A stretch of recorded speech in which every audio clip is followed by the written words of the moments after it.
ชวนให้คิดอนิจจังทุกสิ่งไม่ยั่งยืนจีรัง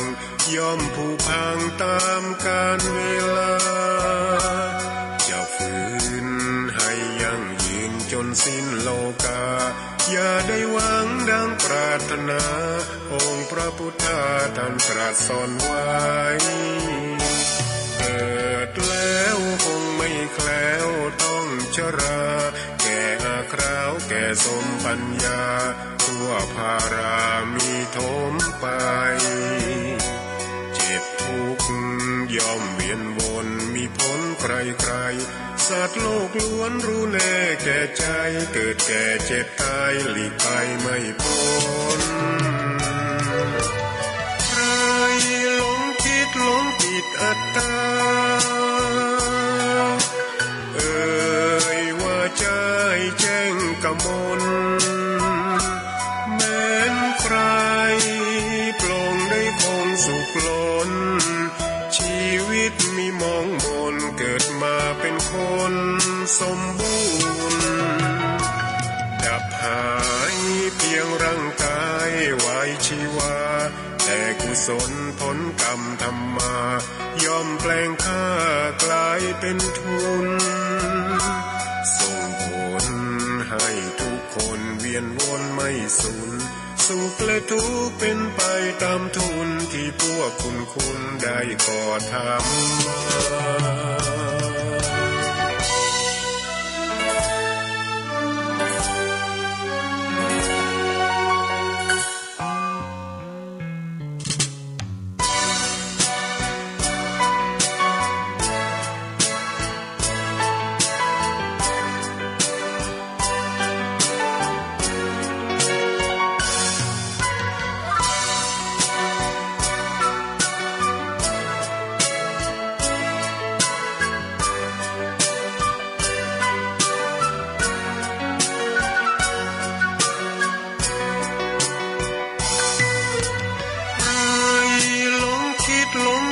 อัตตา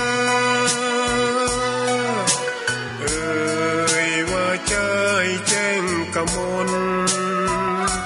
แม้นใครปลงได้คงสุขล้นชีวิตมีมองมนเกิดมาเป็นคนสมบูรณ์ดับหายเพียงร่างกายไว้ชีวาแต่กุศลผลกรรมธรรมาย่อมแปลงค่ากลายเป็นทุนส่งผลให้ทุกคนเวียนวนไม่สูญสุขและทุกข์เป็นไปตามทุนที่พวกคุณได้ก่อทำมา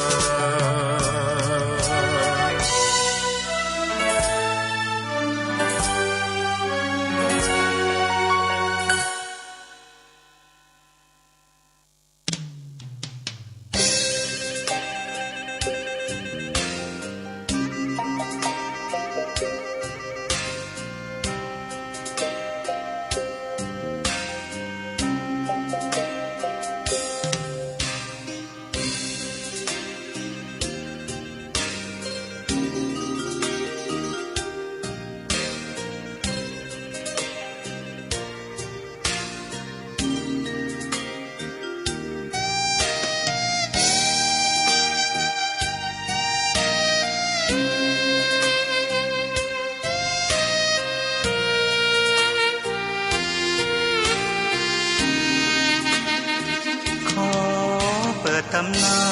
น1,300 กว่าปีแม่จามเทวีสร้างพระเจดีย์ที่วัดดอยน้อยพร้อมเจดีย์โค้งอีกองค์เคียงคู่อยู่ดอยสลับก้อนหินใหญ่น้อยร้อยเรียงน่าอัศจรรย์พระธาตุสีทองแงนมองฝูงพึ่งทำรังช่างมีมนต์ขลังพลังศักดิ์สิทธิ์บนนั้นกล่าวคำไหว้สากราบสักการะคนลุกคนชัน สัมผัสถึงสายสัมพันธ์คงเป็นลูกหลานเคยร่วมสร้างบุญวัดดอยน้อยอยู่กลางยอดดอยโรยต่ออำเภอดอยเหล่าเขตติดต่อป่าสางลำพูนเดินทางปลอดภัยจากเชียงใหม่หรือสายลำพูนยินดีต้อนรับนักบุญมาร่วมสร้างทานบารมีตีสามตีสี่เปิดสถานีฟังตุลุงยองนักเทศเสียงทองชื่อเสียงดังก้องทั่วฟ้าธานีตัวจริงเสียงจริงวัดดอยน้อยแม่ตามเทวีต้อนรับญาติโยมที่มีจิตศรัทธามาร่วมสร้างบุญ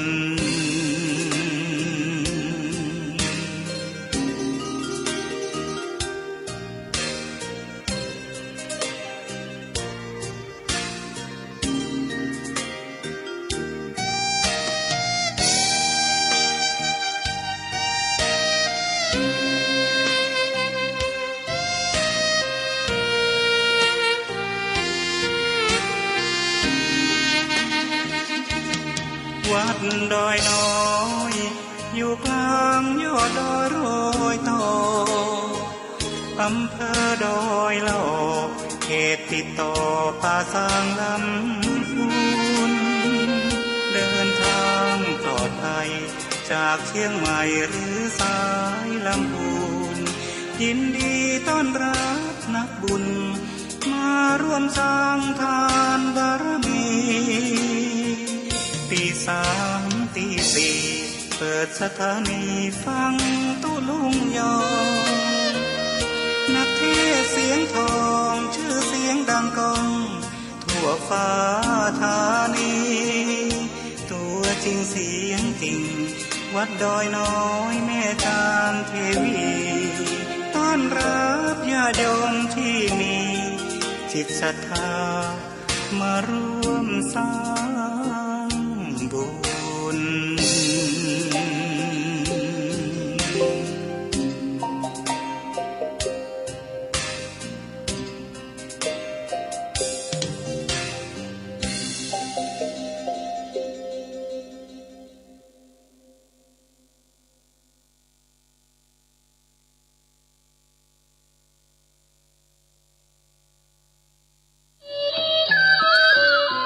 เชิญร่วมสร้างบันไดหอมราวจับขึ้นม่อนพระเจ้าสีสองเมืองเตรียมถวายวันที่20มีนาคม2565พร้อมใช้งานยกยอดฉัตรเจดีย์งานฉลองสมโภชสิ่งก่อสร้างวันที่18 19 20มีนาคม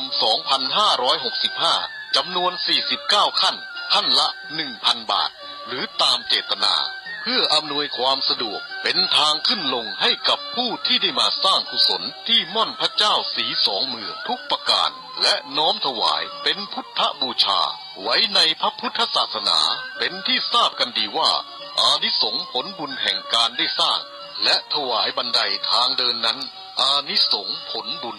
จะอำนวยผลให้ธุรกิจการงานทางโลกมีความคล่องตัวสำเร็จผลด้วยความรวดเร็วเดินทางสัญจรสะดวกปลอดภัยพบเจอกัลยาณมิตรทุกหนแห่งได้พบบัณฑิตครูบาอาจารย์ผู้ชี้นำและแนวทางสัมมาปฏิบัติเจริญในมรรคมีองค์8ตลอดจนเป็นหนทางสู่การพ้นทุกข์ทั้งปวงเพราะเป็นจุดเริ่มที่ทำให้สิ่งทั้งหลายสำเร็จได้ง่ายอานิสงส์แห่งการสร้างบันไดจึงนับได้ว่าเป็นอเนกอนันต์การสร้างบันไดขึ้นม่อนพระเจ้าสีสองเมืองเปรียบดังบันไดสู่พระนิพพานถือเป็นการเสริมบารมีให้เต็มโดยเร็วและเป็นการลดละวิบากกรรมต่อเจ้ากรรมนายเวรบันไดนี้ถือเป็นถาวรวัตถุชั้นเลิศต่อไปในภายภาคหน้ากับคนทุกคนที่เดินขึ้นบันไดตลอดเพื่อมีโอกาสได้กราบสักการะเจดีย์สีสองเมืองและกราบสักการะพระเจ้าสีสองเมืองเป็นไปโดยสะดวกราบรื่น ไม่ว่ากี่สิบกี่ร้อยปีแม้ผู้ร่วมสร้างได้จากโลกนี้ไปแล้วอานิสงส์ยังคงมีอยู่ตราบเท่าที่ยังมีผู้ใช้เส้นทางนี้เพื่อได้บำเพ็ญเป็นพุทธบูชาต่อสมเด็จองค์พระสัมมาสัมพุทธเจ้าตลอดอายุของพระพุทธศาสนาสืบไปบริจาคสร้างบันไดและราวจับขึ้นม่อนพระเจ้าศรีสองเมืองจำนวน49ขั้นขั้นละ 1,000 บาทหรือตามเจตนาร่วมบุญครั้งนี้ได้ที่เลขที่บัญชี545-256-7959ธนาคารไทยพาณิชย์ชื่อบัญชีพระครูปฏิฐานธรรมทินและสอบถามรายละเอียดเพิ่มเติมได้ที่พระครูอภิวัฒนวิกรมวัดปากทางเจริญโทร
กำยองล้านนามีมาแต่ไทยลูกหลานอย่าได้ลืมลาถ้าเฮาบ่หักลืมลืมจาแล้วไผในจ้าจักมาสืบถอยตื่นเจ้าขึ้นมายิ้มแย้มแจ่มใสทุกโศกโรคภัยหายไปหมดสิ้นขอความนอบน้อมแต่พระรัตนตรัยอันมีพระพุทธพระธรรมพระสงฆ์เป็นสรณะตีปึงกราบแนบไต่ไหวสาถวายความเคารพมายังครูบาอาจารย์พระมหาเถรานุเถระท่านเจ้าคณะพระสังฆาธิการพระภิกษุสามเณรเจ้าจุโตนจุองค์ทุกวัดวาอารามพร้อมตึงสำนักติภักสงฆ์ตัวเนอะเจริญปอนมายังบรรดาปอออกแม่ออกศรัทธาสาธุชนคนดีทั้งหลายปอลงแม่ลงปอลุงแม่ป่าปีป่าหน้าเอาอาศรัทธาตินจองห้องวัดเถ่าแก่หนุ่มกำใจยิงต่างหลายเนาะที่เปิดวิทยุเปิดเครื่องหับฟังกันอยู่ตั้งฮอตั้งเฮินตั้งบ้านตั้งจองกันอยู่ในเวลานี้เนาะก็มาฟังรายการในเปิ้นตั้งชื่อว่ารายการสัพเพเหระปะกินากะขอนลุงไก่แจ้งรายการเสียงธรรมแสงทองซึ่งก็ดำเนินรายการบริหารเวลาโดยต้นโตแห่งอาตมาภาพเก่ากระผมตุลุงหนันชัยวัฒนาคเสโนจัดรายการอยู่ที่บุญวัดพระธาตุดอยน้อยตำบลดอยหล่ออำเภอดอยหล่อจังหวัดเชียงใหม่ ก็มาฟังกันวันนี้พรำว่าเป็นวันศุกร์เนาะ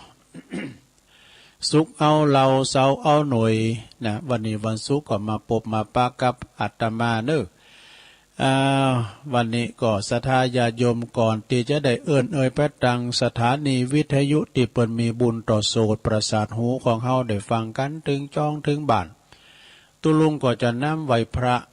ไปปิ้นเบิ่งตนกันเนอะสวดมนต์เพื่อความปิ้นสิริปิ้นมังกรปิ้นมงคลกับตนกับตัวกับขอบกับโคกับลูกหลานตันเต่าเนาะ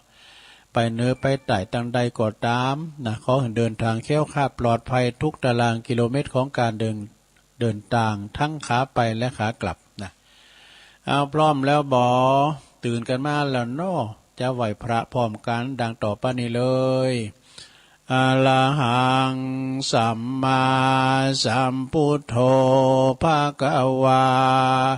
พุทธังภควันตังอภิวาเทมิสวากขาโตภควตาธัมโมธัมมังนัมมัสสามิสุปฏิปันโนภควโตสาวกสังโฆสังฆังนะมามินะโมตัสสะภะคะวะโตอะระหะโตสัมมาสัมพุทธัสสะนะโมตัสสะภะคะวะโตอะระหะโตสัมมาสัมพุทธัสสะนะโมตัสสะภะคะวะโตอะระหะโตสัมมาสัมพุทธัสสะอิติปิโสภะคะวะอะระหังสัมมาสัมพุทโธวิจาจารณะสัมปันโนสุขโตโลกวิทูอนุตตโลปุริสธัมมัสสาลาทิสัทธาเทวมนุสสานังพุทโธภควติสวากขาโตภควตาธัมโมสันติติโกอากาลิโกเอหิปัสสิโกโอปันนยิโกปัจจตังเวติตาโปวินโยเหติสุปฏิปันโนภะคะวะโตสาวกสังโฆอุจจุปฏิปันโนภะคะวะโตสาวกสังโฆยายะปฏิปันโนภะคะวะโตสาวกสังโฆสามิจิปฏิปันโนภะคะวะโตสาวกสังโฆญาติตังจัตตาลิปุริสยุคาเนอัตตปุริสปุคคลาเอสะภะคะวะโตสาวกสังโฆอะหุนายโยปะหุนายโยตักขินายโยอัญจลิกาลานิโยอนุตตลังปุญญเขตังโลกัสสาติจายันโตโพธิยามุเลสากายานังนันติวัตโนเอวังตวังวิจัยโยโหหิจายาสุจายามังคะเลอัปปลาจิตาปันลังเกสิเสปัตตาวิโปคะเลอภิเสเกสัพพพุทธานังอากาปโตปโมทติสุนักกตังสุมังกลังสุปาปาตังสุโหติตังสุขันโนสุโมโหโตจะสุยิทังพรหมจาริสุปทักขินังกายกัมมังวาจากัมมังปทักขินังปทักขินังมโนกัมมังปณิทิเตปทักขินาปทักขินานิกาตวนะละพันตัเถปทักขิเนสัพพิติโยวิวาจันตุสัพพะโลกโควินาศตุมาเตภวัตวันตลายโยสุขีติกายุโกภวะอภิวาทานาสิลิสานิจังวุตาปจายโนจัตตาโลธรรมาวาทันติอายุวันโนสุขังปะลังเอาแล้ว ศรัทธาญาติโยมต่างหลายตุลุงก็ปิ้นเก้าปิ้นโหนำสวดมนต์ไปปิ้นตีเรียบร้อยก็ขอคุณปฏิตไหลรัตนะผ่านแผ่วเนาะพระแก้วเจ้าตังสามประการ จงได้ดลบันดาลมาปกป้องคุ้มครองรักษาครูบาอาจารย์พระมหาเถรานุเถระประสงค์องค์สามเณรเจ้าอยู่กับวัดกับวาเนาะมีสง่าราศีอยู่กัมจูปูจาวรพุทธศาสนาไปเหิงเมื่อนานเนาะงอกงามไพบูรณ์ในพระศาสนาเผยแผ่สัจธรรมคำสอนขององค์พระสัมมาสัมพุทธเจ้าปินเนอนาบุญศรัทธาได้สักการะปูชากราบไหว้พอออกไม่ออกศรัทธาก็เหมือนกัน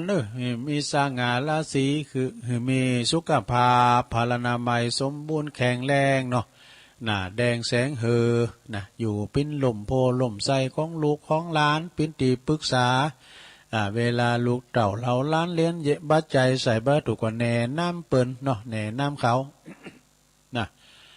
ขอปิ่นกำลังจิตกำลังใจอีปอยแม่ที่เดินเฮินไปไหนมาไหนบ้าใดเอาวิทยุปิ้นกูนะลงเด้อฟังไปเตอะรายการของรายการธรรมะนี่มีตลอดวันแต่ตื่นจืนขึ้นมาเนาะตื่นชื้นขึ้นมาก็ได้ยินเสียงน้ำเสียงธรรมละมีบุญแถมวันหนึ่งนะมีบุญที่ได้หันแต่วันแถมแก่นความจริงแก่นเดียวกันนะเนาะ เนาะมีบุญที่ได้ยินเสียงไก่ขันเนาะไผจะไปหูว่าอนาคตนี่มันจะปิ้นจะใดนะแล้วก็ลูกหลานต้านเต่าไปเนื้อไปไต่ไปกับโยดยานรถลาพาหนะก็ขอเดินทางเขี่ยวขาดปลอดภัยเนอะ ต่อไปตัวลุงก็จะได้ประกาศนะอันนี้ก็ตั้งรายชื่อสถานีนะวิทยุในเครือข่ายที่เปิดหับสัญญาณรายการธรรมะภาคโชงตอนเวลา 3:00 ถึง 5:00 นเก่าสถานีดังต่อไปนี้เนอะขอบคุณสถานีวิทยุคลื่นเพื่อการศึกษาศาสนาและวัฒนธรรมวัดไฟหินเนอะวัดไฟหินตำบลสุเทพอำเภอเมืองเชียงใหม่ FM 104.50 เมกะเฮิรตซ์โดยเมตตาบารมีธรรมอาจารย์ท่านพระครูสมุวิศวัตรวรกิจโจลิงสัญญาณไปแล้วเนาะสถานีวิทยุคณะสงฆ์อำเภอฝางตั้งอยู่ที่วัดพระบาทอุดมน้ำบ่อซาวาสำนักวิปัสสนานะ FM 100.25 เมกะเฮิรตซ์โดยเมตตาบารมีธรรมหลวงพ่อพระครูสุจิตานุรักษ์หลวงพ่อใหญ่เจ้าคณะอำเภอฝาง และก็ขอบคุณตุปีเจริญโชติธรรมโมแห่งวัดสันโค้งอำเภอแม่อายตุปีอมรเทพอุปสันโตวงเล็บอุดเถินตุปีโจก็ได้ลิงก์สัญญาณไป3อำเภอฟังกันชัดเจนดีสถานีวิทยุแดนดินถิ่นล้านนาตั้งอยู่ที่บ้านโฮงโงตำบลน้ำบ่อหลงอำเภอสันป่าตองเนอ FM 103.50 เมกะเฮิรตซ์โดยคุณรุจิสมบัติเงาคำเนอสถานีวิทยุคลื่นธรรมะของชุมชนวัดห้วยตองซักตำบลขวงเปาอำเภอจอมทอง FM 98.75 เมกะเฮิรตซ์โดยเมตตาบารมีธรรมอาจารย์พระครูวาปีวรมานิตท่านพระอาจารย์ชวลิตชัยวังโสโซนไต่ฟังกันแล้วเนาะได้ยินแล้วนะสถานีวิทยุมนต์เสียงธรรมนะตั้งอยู่ที่วัดบุพารามตำบลช่างเครื่องอำเภอแม่แจ่ม FM 106.25 เมกะเฮิรตซ์โดยเมตตาบารมีธรรมหลวงพ่อพระครูมงคลวิสิทธิ์หลวงพ่อใหญ่เจ้าคณะอำเภอแม่แจ่มขอบคุณท่านปลัดอุทัยทั้ง2อุทัยด้วยสถานีวิทยุเน็กเดียวเรดิโอ FM 96.75 เมกะเฮิรตซ์ตั้งอยู่ที่บ้านโจงตำบลทุ่งกวาวห้างหุ้นส่วนจำกัดอนุสรณ์เรดิโออำเภอเมืองปานจังหวัดลำปางสถานีวิทยุคนชุมชนคนเหนือเขื่อน ตั้งอยู่ที่บ้านดงดำอำเภอฮอดเนอ FM 90.75 เมกะเฮิรตซ์เนอสถานีวิทยุเพื่อการศึกษาและพัฒนาอาชีพ Radio Network FM 103.00 เมกะเฮิรตซ์อำเภอเมืองจังหวัดลำปางโดยคุณอนุพงษ์ตาจีนะแล้วก็สถานีวิทยุสุดท้ายสถานีที่9 Radio Network FM 99.50 เมกะเฮิรตซ์วิทยาลัยเทคโนโลยีเพื่อการจัดการกฟผแม่เมาะลำปางเอาแล้วก็น่านฟ้าเรดิโอนะก็ตึงเก่าสถานี10สถานีนะฟังกันไปศรัทธาญาติโยมทั้งหลายต้องขอบคุณกับพี่น้องศรัทธาญาติโยมที่เจ้าของสถานีเนาะที่เปิ้นได้ก็เกี่ยวสัญญาณลิงก์เอารายการธรรมะภาคภาษาย่องนี่ ไปสู่ตันผู้ฟังถึงบ้านถึงจองเนาะได้ฟังกันทุกฮ้อทุกเฮินกันปืนตื่นมาก็ได้ฟังก็เพิ่มตื่นมาก่อนรับไปเป็นหยังนะรับกันไป ฉะนั้นวันนี้มาปบมาปะกันก็ตรงกับวันศุกร์ที่4แล้วกันเนาะวันนี้เนาะ4 มีนาคมนะ2565วันเวลาลงเลยไปโวยเนาะวันนี้วันที่4แล้วฉะนั้นสดาญาโยมทั้งหลายจะไปจ่ากันเนาะวันเวลานี่มันลงเลยผ่านไปโวยมีการมีงานแต่ละอย่างแต่ละอันครบปีครบโขบก็เดี๋ยวมาถึงทำแล้ว เนาะมาปบมาปะกันพร้อมก็ตื่นมาแต่เช้าแหละนะตั้งแต่ตี2ตี3พร้อมก็ยังลับไหลอยู่ในห้วงแห่งความนิทราเวลาหมออีกก็อาหารตากะเนาะ อาหารตาจะได้ตุลุงก็มันลับเนี่ยมันโมนเนี่ยอุณหภูมิวันนี้ก็29นะองศานะในนาฬิกาที่เมตตาธรรมหลวงพ่อพระครูโจติสุวรรณสอนเนี่ยเปิ้นเอาถวายตานหาครูบาเนาะ ก็มีก็เปิ้นในกรรมหนึ่งเปิ้นบอกวันทีเนี่ยก็วันนี้เดินวันที่4เดินที่3เนี่ย แล้วก็กี่องศานะกี่กิโลได้มั้ยนะเนาะสดาญาโยมทั้งหลายมาปบมาปักกันความจริงก็ต่างอกต่างใจจะเอาธรรมมาติดเหมือนกันนะเดี๋ยวก่อนก็มีข้อคิดในเน็ตอยู่สดาญาโยมทั้งหลายมีข้อคิดในเน็ตของคุณแม่เดือนเพ็ญทิมวางอันนี้ก็เปิ้นบอกว่าอีหน่อยสดาเนี่ยข้อคิดนี่น่ะฟังเหมือนกันนะมีก่อนอ่านแล้วก็แชร์กันนี่ว่าประวัตินะปอกับแม่นั่นแหละคือปิ้นพระแท้เนี่ยพระในบ้านสดาเนี่ย ปิ้นพระในบ้านเปิ้นทำบุญหือกับปอกับแม่นี่นะได้บุญ100%ดูโอ้ก็พระเจ้าคินนะหลวงเนาะมันมีปอมีแม่หอยได้เกิดมาก็เขาเกิดมาได้เปิ้นเอาเตาอุดหัวดังก่อนนี่เปิ้นว่าเดี๋ยวพี่ได้แม่ก็ตุลุงก่อนมันลึกอ่ะตุลุงนะ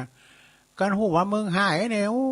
ยแม่จะเอาขีดเตาเย็ดหูดังให้อ่ะ เปิ้นว่าไปน่ะเปิ้นว่ามันได้ความจริงเปิ้นใหญ่แหละนะ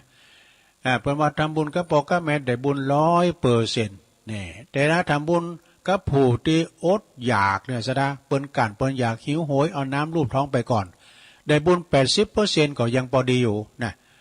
แล้วก็ทำบุญกับผู้อยากไล่เข็นใจได้บุญ 70% นี่แล้วก็การเฮาทำบุญโดยผู้ด้อยโอกาสนะที่เปิ้นได้ศึกษาหำเฮนกามได้ไปได้บุญอยู่ 60% นี่แล้วก็ทำบุญกับตู่กับพระมื้อไหนโอ้อันพี่กันเหรอถ้าทำบุญกับพระได้บุญอยู่ 50% ได้กึ่งเดียวหั่นก็เยอะอ่านเนาะทำบุญกับพระกับตู่กับทำบุญกับพระได้บุญ50นี่ถ้าจัดอาหารล้วนชั้นเลิศถวายพระต้องสาระถ้าเดินเป็นกรก็เดี๋ยวกันเนอะตุลงละวาไทยบ่เนี่ยอะไรทำไมจัดอาหารล้วนชั้นเลิศถวายพระต้องสละทั้งเวลาและทรัพย์สินเนี่ยเป็นก้อนได้เฮ้ยหวังผลบุญหนุนนำค้ำชีวิน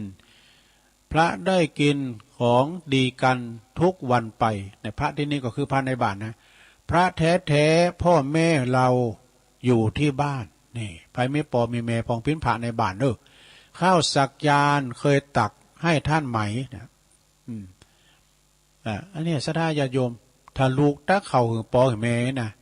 กินเข่าเดี๋ยวจะนักแหละนะตอนสมัยมันก่อนไม่ใช่สมัยแหละตอนนี้แม่มันตายแล้วนะการเอาไปก็มานี่มากินเข่าด้วยเฮาเนี่ยเฮาก็เสียสละนะนางกินเข่าตัวยี่แม่ตากเอาจีนเนี่ยเปิ้นตากอย่างเปิ้นตากเข่าเสียจานเอากินมัมกินเนี่ยกินได้จะหลายนะเมื่อวานตูลูกเปิ้นไปป่อนเจ๊ว่าป่อนเอาตากเข่าตากแกงเหยนะพระแท้ๆพ่อแม่เราอยู่ที่บ้านข้าวสักจานตักเคยตักให้ท่านไหมเนี่ยเคยตักหลงเคยตักท่านกินอยู่หลับนอนกันอย่างไรแค่โทรไปวันละครั้งยังไม่มีนะโทรไปหาเปิ้นโทรไปหาปอหาแม่พองกะก็ปอก็ไม่2-3 ครั้งก็วางหัว ถ้าอู่กับบุญจูเนี่ยมุนละมุน บุญจูไปหมูรีบเถอะครับเนี่ยทำบุญกับพ่อแม่ ดีแน่แท้ก่อนท่านตายกลายเป็นผีเนี่ยผลบุญการกตัญญูกตเวทีนั้นมากมีเหลือล้นพ้นประมาณต่อให้ตักบาทพระเป็นล้านครั้งเนี่ยฟังเถอะสร้างบทหลังใหญ่โตมหาศาลผลบุญไม่เทียบเท่าข้าวหนึ่งจานที่เราท่านป้อนพ่อแม่แค่ครั้งเดียวจบสถาเนี่ยสถาญาโยมเนาะตักเข้าไปเตอตักหือปอหือตักบาทร้อยวัดปันวัดนะหลงตักบาทร้อยวัดปันวัดตักเข้าไปหาไปไหวพระคุณเจ้าเนาะโอ้ครูบาน้อยอยู่ปุ้นเนอะนะไปไหวไปสาบุกบุญส่วนซ่อนเสียงการลดการล่างไปนะอันนั้นก็พระนอกบ้านอยู่นะสถาแต่พระที่แท้จริงก็คือปอเมนะคุณปอเม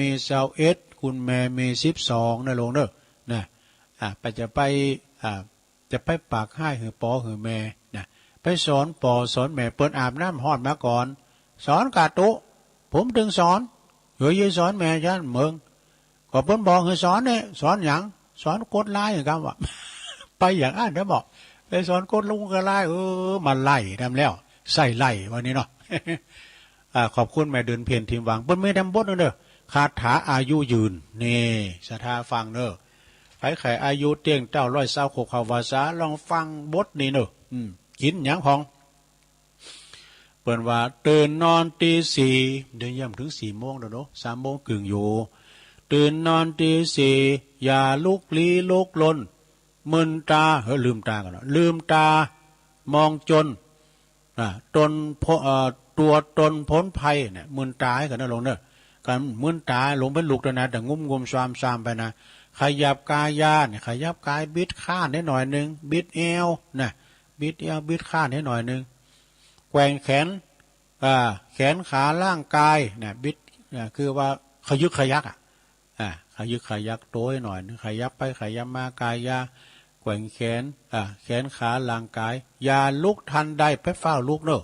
เฮานางมึนนี่นะหลวงตุลุงเกินนางมึนมือนี่นะนางมึนแล้วเฮาลุกผลาดผลิตลุกกำเนิดนะหน้ามืดนะ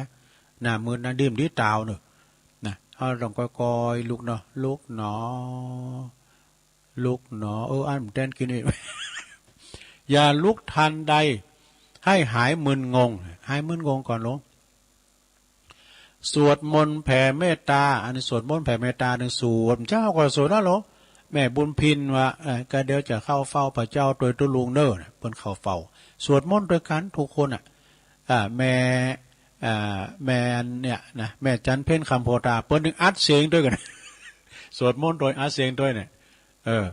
สวดมนต์แบบสวดมนต์แผ่เมตตาสวดมนต์เนี่ยนะสดาจะไปอันนั้นเนอะจะไปอันขี้ข้านเปิ้นว่านะสวดมนต์นี่เขาเข้าเฝ้าพระเจ้าแล้วก็ปลุกเสกตัวเองโดยนะหลวงพ่อสาธุกิจจานันท์หลวงพ่อนะมันเป็นการปลุกเสกตัวเก่าตัวเฮาพอวัดใดที่เปิ้นบ่สวดนะมันจะฮ้อนนี่ดอกเฮาสวดตึงวันทำมาจากกูกรรมเนอะที่นี่นะตึงเจ้าตึงแรงตึงสวดไทยตึงสวดไทยสวดเมืองก็สวดเมืองไปคือเอวัมเมสุตังเอกังสัมมายังเอกถ้าว่าสวดไทยเอวัมเมสุตังเอกังสัมมายังเป็นจังหวะเนี่ยเป็นเรียกว่าสวดแบบเนี่ยก็แบบไทยสรพัญญาอีกสวดมนต์แผ่เมตตาภาวนาแบบสงฆ์ภาวนาให้หน่อยเนอะภาวนาให้หน่อยทำจิตมั่นคงรับรองของดีนะรับรองของดีนวดตาทันทีโนดตาหน่อยลงเนอะเห็นแสงใส2 นาทีนะพอตั้งนอกหันแสงสว่างสัก2 นาทีกินน้ำอุ่นดื่มน้ำอุ่นเรลลี่น้ำอุ่นนะลงเนอะน้ำอุ่นนะน้ำบะอุ่นก็ได้เพิ่นกิน4 แก้วทันที4 แก้วนะ4 แก้วมาแล้วก็เข้าห้องสุขาสุขีเพลิดเพล้วออกมาเสร็จแล้วแกว่งแขน 1,000 ปุถโธแกว่งแขน 1,000 ครั้งลงแกว่งแขนเนี่ยนะแกว่งแขน 1,000 รับประกันรับประทานผลไม้กินกล้วยกาก็ได้ลงนะกินเขียวหวานก็ได้นะกินลำไยกินอย่างก็ได้ผลไม้นะก่อนอาหารเร็วพลันก็ธรรมดาเนี่ยผลไม้นี่ก่อนหลังอาหารอันนี้เพิ่งว่ากินก่อนนะก่อนอาหารเร็วพลันข้าว1 จานนะข้าวทานข้าว1 จานไม่โป้ยเลย2 จานเท่าไหร่แล้วแต่เด้อนะทานไข่ผักปลาเปิดว่ากินไข่กินผักกินปลากินผักเป็นยากินปลาเป็นวิตามินเค็มหวานเค็มมันหยุดหวานเค็มมันหยดควรงดบ้างหนาย่างให้พอนะรสไปกินจิ้มลำไปกินเพชรลำไปเนี่ยไปกินข้าวไปกินมันลำไปเนี่ยกินบางเวลากินเป็นเวลาก่อนเป็นยังละกินบ้างบางเวลาโรคาห่างไกลเนี่ยหมักดองต้องทิ้งเนี่ยหมักดองต้องทิ้งชิ้นปิ้งทอดปิ้งย่างไม้ทอดปิ้งย่างไม้สุขกายสุขใจสดใสโสภานี่นะฟังนะนิดนะก่อนอาบน้ำเย็นก่อนอาบน้ำเย็นแกว่งแขนอีกคลาเนี่ยน้ำ1 แก้วตามมาวันทาก่อนนอนวันทาคือไหว้พระก่อนนอนนะลงเนอะวันทาก่อนนอนจิตใจผ่องแผ้วเสร็จแล้วพักผ่อนหลับตาขอพรนอนหลับฝันดีราตรีสวัสดิ์กุดไนท์มีอันนี้มีเดี๋ยวคิดเติมมันเลยหลับนอนหลับฝันดีนี่จบ อันนี้เป็นยาอายุยืนว่ะลุงอายุยืนเนอะก็การไผ่แกว่งแขนก้านะแต่ก็ดีเนอะศรัทธาเนอะก็ดีอยู่เนาะศรัทธาญาติโยมทั้งหลายก็เอามาเสนอแนะให้ศรัทธาญาติโยมเนาะกันไปจากันไปยังมีอยู่นะยังมีอยู่เนี่ยอันนี้เขาจะไปต่างสวรรค์เนอะศรัทธาเนี่ย7 สินต่างเกินเนอะนะมี7 สินต่างเดินนะคือเขาจะไปเมืองหมอนา6เมืองสวรรค์ไปปิญญานะมันมีในนี่หมด7 สินต่างเดินนะเมื่อมนุษย์เราตายไปแล้วเปิ้นเคยถามท่านมหาศัพท์เนี่ยก็เจ้าคุณมหาศัพท์เนาะผมขอถามท่านมหาว่าคนเราเนี่ยตายแล้วมันจะไปไหนครับแต่อาตมาก็ไม่เคยตาย ก็ไปถามเพื่อนได้เนาะอาตมาก็ไม่เคยตายแล้วขอถามอีกปัญหาหนึ่งคนเราเนี่ยตายแล้วเหลืออะไรครับเท่าที่อาตมาเห็นก็เหลือแต่ขี้เถ้านะโยม เหลือแต่ขี้เถ้าโอ้นี่เปิ้นว่าเป็นก้ามเหลี่ยมเลยเนาะทางเดินมีอยู่7 สินทางนะเมื่อมนุษย์เราตายไปแล้วมีทางเดินอยู่7 เส้นทางคือ1ทางสายที่1คือไปนิพพานไปนิพพานด้วยกำลังของวิปัสสนาญาณเนี่ยวิปัสสนาญาณเนี่ยไปสู่นิพพานนะหลวงเด้อเส้นทางที่2ไปฝางไปใจยังไงเส้นทางที่2ไปชั้นพรหมนี่ด้วยกำลังของสมถภาวนานะหลวงเด้อไปชั้นพรหมนะ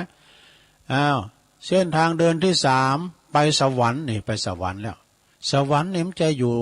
มึนนะเทวดาตกสวรรค์มดบนสวรรค์ก็มาเกิดแต่มาเกิดเป็นหยังเป็นมนุษย์เป็นหยังก็แล้วแต่นะถ้าว่าทางเดินที่3ไปสวรรค์ด้วยกำลังของฮิริโอตตัปปะคือเกรงกลัวอละอายต่อบาปนี่เส้นทางที่4แล้วไปไหนเส้นทางที่4กลับมาเกิดเป็นมนุษย์ด้วยกำลังของศีล5หักษาศีล5นี่ได้มาเกิดเป็นคุณอยู่นะหลวงเด้อนะเกิดเป็นคุณอยู่เส้นทางเดินที่5แล้วหลงไปเกิดไหน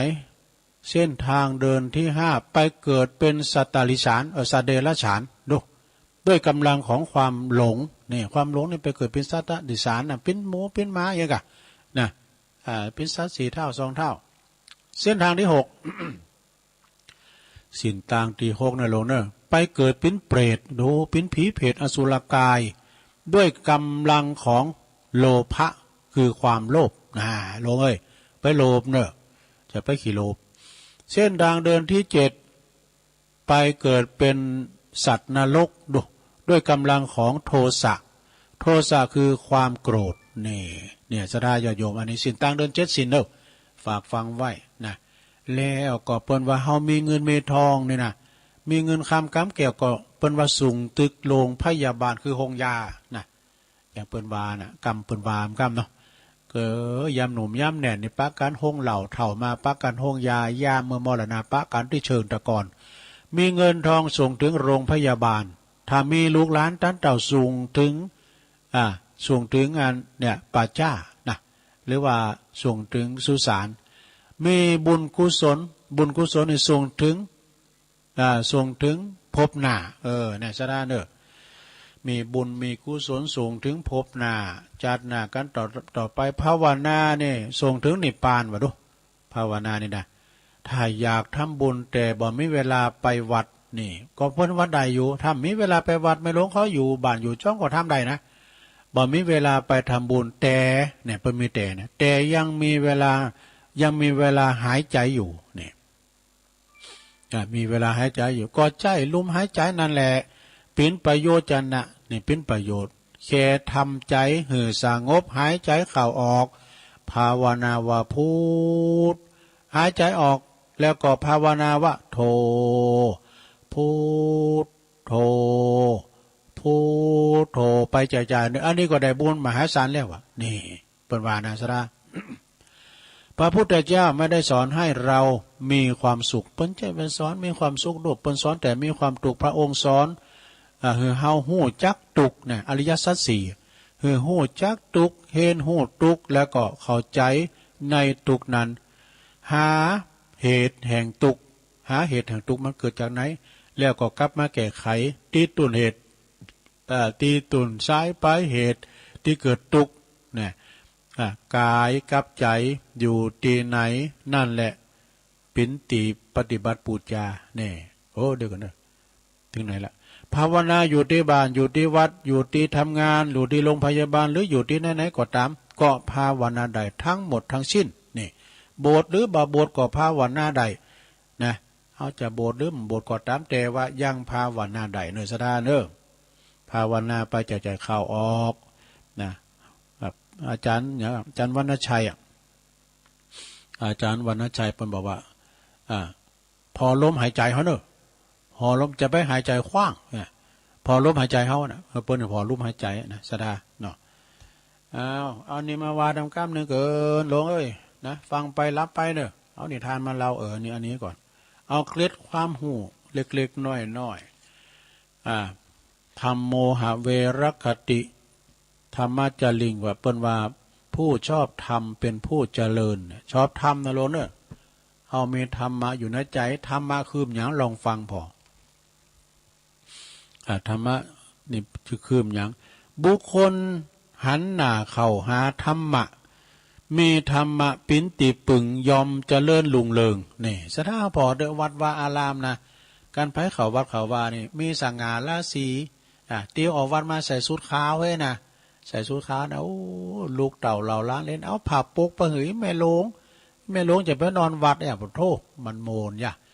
แม่แต่มสังกว่าตามเดินเป็นสามัคเป็นสสอบตนายกอย่างกว่าตามเขาวัดเขาว่าเนี่ยคุณอยู่กับวัดกับว่านี่นะเขาหาตุหาผ่านนี่มันกินไปกึ่งนั่นแล้วนะเนาะคะแนนเนี่ย กินไปกึ่งนั่นแหละนะคุณในบทหันหลังนะฮามมีธรรมะลองฟังบ่เนอะบุคคลผู้หันเข่าท้าธรรมะมีธรรมะปินติปึงยอมเจริญลุงเริงธรรมะคือความถูกต้องนะลงเนอะธรรมะคือความถูกต้องความบ่ผิดบุคคลใดหันคุณค่าของธรรมะปฏิบัติตนอยู่ในธรรมะแก้ปัญหาคัดของแก้ปัญหาขอคัดของต่างๆนี่นะที่เกิดขึ้นในชีวิตประจำวันโดยธรรมะเนาะลาภผลใดๆที่เกิดขึ้นโดยชอบธรรมจึงยินดีรับแล้วก็ปฏิบัติลาภผลที่เกิดขึ้นโดยทุจริตนั้นบุคคลนั้นเจอว่าผู้ชอบธรรมะนะผู้ชอบธรรมะชีวิตก็ยอมจะมีแต่ความเจริญรุ่งเรืองเป็นว่าผ่าไผ่ปฏิเสธผลตีมาโดยทุจริตในบ่เอาไว้นะเอาแต่สุจริตบุคคลนั้นชื่อว่าเป็นผู้ที่ชอบธรรมผู้ชอบธรรมชีวิตของเขายอมจะมีแต่ความเจริญรุ่งเรืองสระเนอะแล้วก็เป็นว่าผู้มีธรรมะ เป็นหลักใจนี่นะมีธรรมะเป็นหลักใจเป็นผู้ดำเนินชีวิตถูกทางแล้วนะแม่ยังบ่เจริญทันตาหันก็อย่าละธรรมะคือละเว้นชั่วประพฤติดีนะแล้วก็มีจิตใจบริสุทธิ์เป็นอันยอดของธรรมะนะแล้วเปิ้นก็บอกว่าในโอกาสคนใดหันธรรมะเป็นเคืองคล่ำคลึนะไปว่า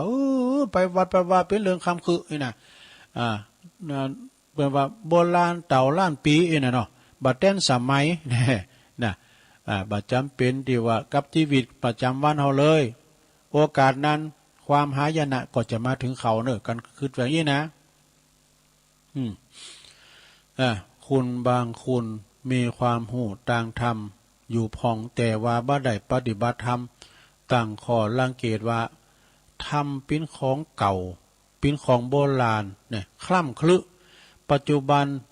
โลกของเฮาเนี่ยพัฒนาต้านสมัยมากแล้วเปิ้นไปเพราะโลกปัจจันคุณเฮาก็ควรที่จะพัฒนาจากความคิดเก่าๆไปสู่ค่านิยมของสังคมยุคใหม่เนี่ยศีลธรรมสอนให้คุณเฮาเหนี่ยวลั่งตัวเองบ่หือก้าวหน้าบ่หือก้าวหน้าไปแทนโลกอีโดไปทันโลกในขณะที่ประเทศที่เปิ้นเจริญบุคคลจันบริหารเปิ้นกินเหล้าไอเนี่ยเข้าสังคมแต่ก็ผู้เข่งขัดในธรรมะดื่มไอก็ไม่ได้ไปเข้าหมูได้เนาะเมื่อคิดอย่างนี้แล้วก็หันหลังหือทำเนี่ยเปลี่ยนพฤติกรรมจากคุณปกติเป็นคุณเลวทรามยอมปฏิบัติทั้งทางโลกแต่ทางธรรมเนี่ยบุคคลที่หันหลังหือธรรมเป็นคุณลืมโตว่าเปิ้นว่านะส่วนมากจะสำนึกได้ก็หมดโอกาสที่จะแก่โตเสียแล้วจบสดาญาติโยม อันนี้นะเล็กๆน้อยๆเอามาสู่จู้กันฟังเน้อศรัทธาญาติโยมทั้งหลายนะสู่จู้กันฟังนะมีทั้งอย่างหนึ่งเน้อศรัทธาเน้อนะมีทั้งอย่างหนึ่งนี่เอาของนี่ก่อนมาไว้ก่อนเนาะมีไหนนี่ทานก็มีมาดูนี่ตัวลุงมาขี่ลืมนะไปตั้งนานติ๊กเดี๋ยวก่อนน้ำใสเกินไปก็ไร้ปลาก็เดี๋ยวก่อนเนอะเอาอันนี้มาไว้ก่อนนะสดาญาติโยมนะเป็นกรรมพังเพยเปิ้นก็บอกว่าอันนี้เป็นคติคำคมคารมตุลุงธรรม อันพระครูพิสุทธธรรมสุนทรวัดบ้านใหม่เปิ้นมอเพิ่นตุลุงตั้งเมื่อปี63ไปเข้ากรรมวัดเปิ้นเปิ้นก็บอกว่าเปิ้นเปิดเฮาจะไปปิดนะเปิ้นเปิดอยู่หั่นแหละไปปิดเปิ้นเปิดฟังวิทยุไปปิดทั้งเปิ้นอยู่ เนาะเปิ้นตั้งหลายว่าผิดเฮาจะไปว่าถูกนี่อันนี้มองต่างโดเรียกว่ามองต่างคนเห็นต่างนะเห็นต่างคือว่าเปิ้นดีเฮาว่าดีนะบาปบุญกุศลโตดเปิ้นแปลว่าเปิ้นฝังปลูกเฮาอย่าไปลื้อถอนนี่เปิ้นฝังปลูกเฮาจะไปลื้อถอนเปิ้นแนะนำพร่ำสอนเฮาอย่าไปหลีกเฮาจะไปลึกเลือกรรมโอดดีเนี่ยจะไปลึกก่อนนี่กรรมวันลึกเนี่ยมันยังติดปากจะไปลึกนะไอ้นะไปลึกก็คือดื้อนะถ้าเป็นคนไทยแปลว่าดื้อเปิ้นมังมีจะไปอิสาเปิ้นจะไปขี้อิสาลิษยาเปิ้นแต่ถ้าเจอเปิ้นเกิดมาเนาะบุญของเงินของทองของเก่าเปิ้นมีเนาะอย่างว่าลูกหลานเปิ้นพ่อแม่เปิ้นตายละเปิ้นขายหายขายตีขายโซนเปิ้นใส่แส่ข้อคำมาปวดตัวเรื่องหาเรื่องหามพ่องคอยเปิ้นโดมันถ้าอัวเหมือนไอ้หงอย่าเต๊กมันไปคอให้เปิ้นได้มันบุญเก่าเปิ้นมีมันยังก็ตามแต่มันบุญเก่าบุญใหม่มันมีนะหลวงเด้อ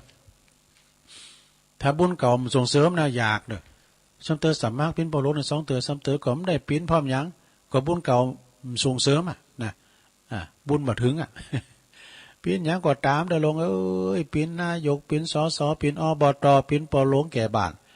ถ้าบุญเก่าบ่ส่งเสริมเนี่ยอยากไม่ได้ปิ้นนะบางทีนี่ก็สามารถปิ้น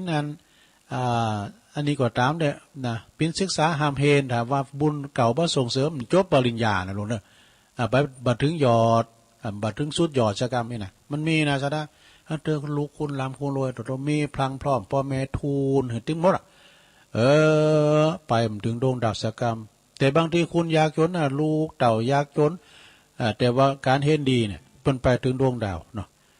ถึงไหนเปิ้นมังมีจะไปอิสาลิสยาเปิ้นนะเปิ้นนับหน้าถือตาก็อย่าไปอุปจาระหมกเปิ้นอุตสาย่อยกก็จะไปหือเปิ้นผิดหวังนี่เปิ้นยิงจังก็อย่าไปเสนอหน้า เปิ้นคอยท่าก็จะไปหือเปิ้นรอนานนี่การรอคอยเนี่ยมันโอ้ยศรัทธาญาติโยมการรอคอยเนี่ยมันมีนะศรัทธาอย่างว่าเนี่ยตุลุงก่อนนึกว่าพอเอาอันเทปของธรรมะคลายเครียดคลายทุกข์แล้วเนาะของอาจารย์มหาบุญช่วยพอใส่แล้วดูตุลุงก่อนนึกว่ามันได้ออกแล้วนะว่ามันได้ออกถ้ามีบุญก็ได้ออกอยู่นะถ้ามีบุญก็ไม่ได้ออกก่อนนะแม่เขาโทรมาเดี๋ยวโตย่ำเปิดเพลงดำเดียว ก็มันคุกคักนิดหน่อยแต่ตุลุงนี่ลุกตามอายุตามตุลุงตีหนึ่งก็ถึงลุกมาแล้วฟังตุลุงทองจบไปแล้วตุลุงเปิดเพลงตั้งมาตุลุงทองจบอินเทอร์เน็ตตั้งลุมทัดบดีนะตั้งวิศวัตเปิ่นก็เปิดเพลงของเปิ่นไปเนาะเป็นยังได้ออกกับบุญละนะที่แรกก็ว่าเอาธรรมะคลายทุกข์ของอาจารย์มหาบุญช่วยใส่แล้วในวันได้ออกแล้วไงนะรอคอยนะรอคอยนานถ้าเปิ้นคอยถ่าก็จะไปให้เปิ้นรอคอยนานนี่เปิ้นทำบุญสุนทานก็อย่าไปปิ่นมานโกนคุย มานนี่นะสดาญาโยมมันมาลาวีนะสัปดาห์เขาจะมาโกนกินโกนตานบ่นะอย่างเขาไปกินงานบุญที่ไหนแต่มันดึงมีดูขี้เหล้ามันดึงมีนะสดาจะไปว่าเปิ้นเด้อขี้เหล้านี่เปิ้นซัมเตอร์เปิ้นก็ยังก่อนแล้วกับเปิ้นนะสดาแล้วมาคืนพอล้อกินแล้วตานแล้วน่ะไปมีไผก่อนมันแล้วก็ไอ้กุ่นหมุนหรือโมเนะเนาะเต้นกาโตกาตัวต่างมานางหมู่เฮาต่างหลายช่วยกันมาเก็บเขาตีเขาต่างตีเปิ้นใส่เกือบเริ่มมาผูกเนกไทให้นะผมมีทางเวลากำลังฟังธรรมอยู่เนาะขี้เหล้าไปก่อนนางงุ่มแงก็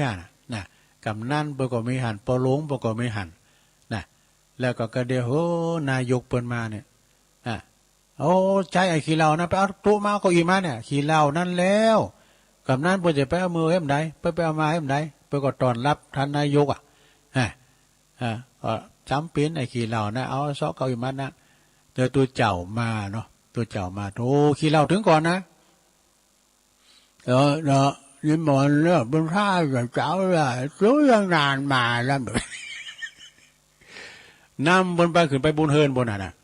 ปวดโตตัวเจ้ากำลังตีได้2-3 กรัมกำลังสักกึ่งสักกลางท่านใดนั่นเองสิ่งที่เกิดขึ้นนั่นก็คือ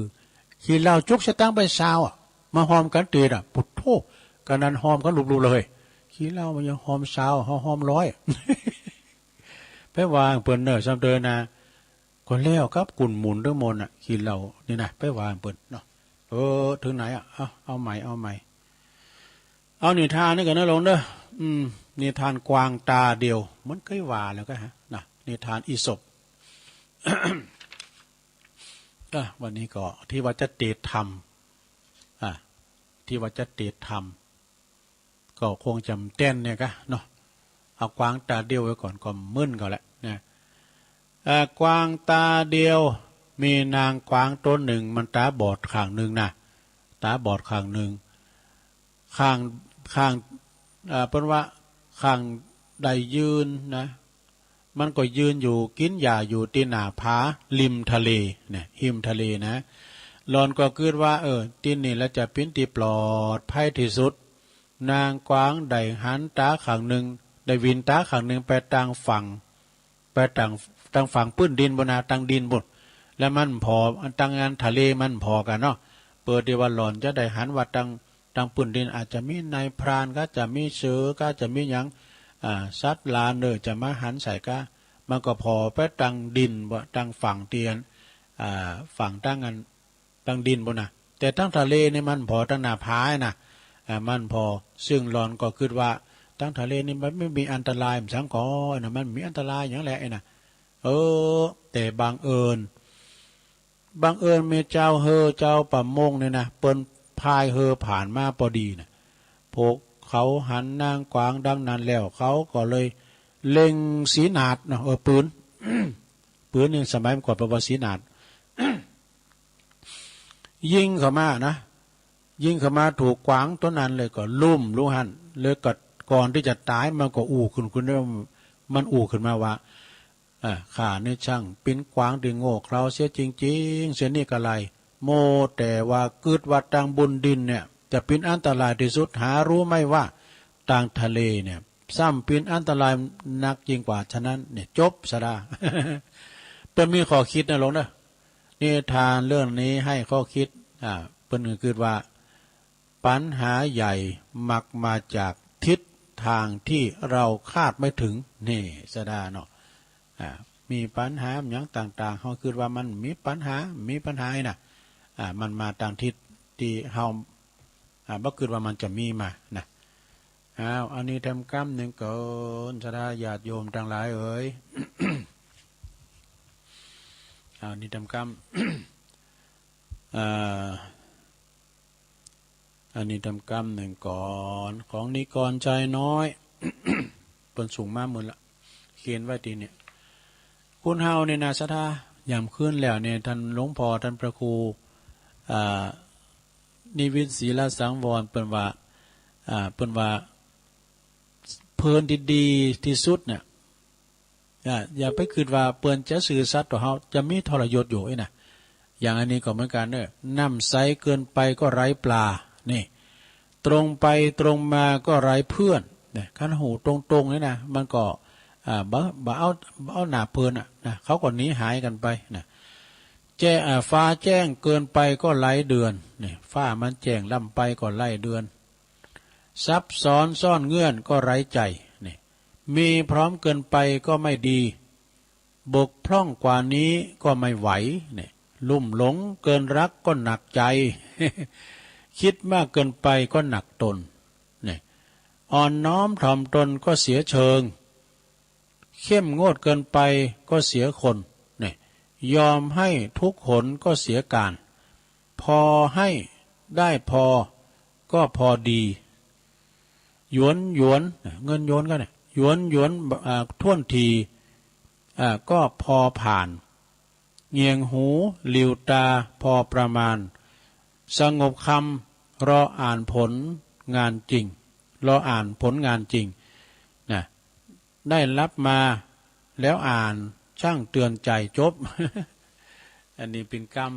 รมที่ว่าเขาอธิบายก็ยาวเหมือนกันเนอะสราเนี่ยอ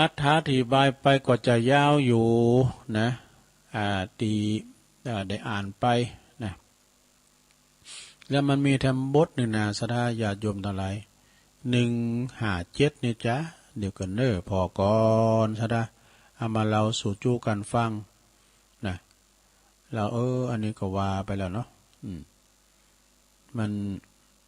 เลยว่าไปแล้วนะเจ้านี่ก็หันอยู่นะอันนี้ก็ว่าไปแล้วที่จริงประสูงมากในตุลุงผมได้จดไว้นะ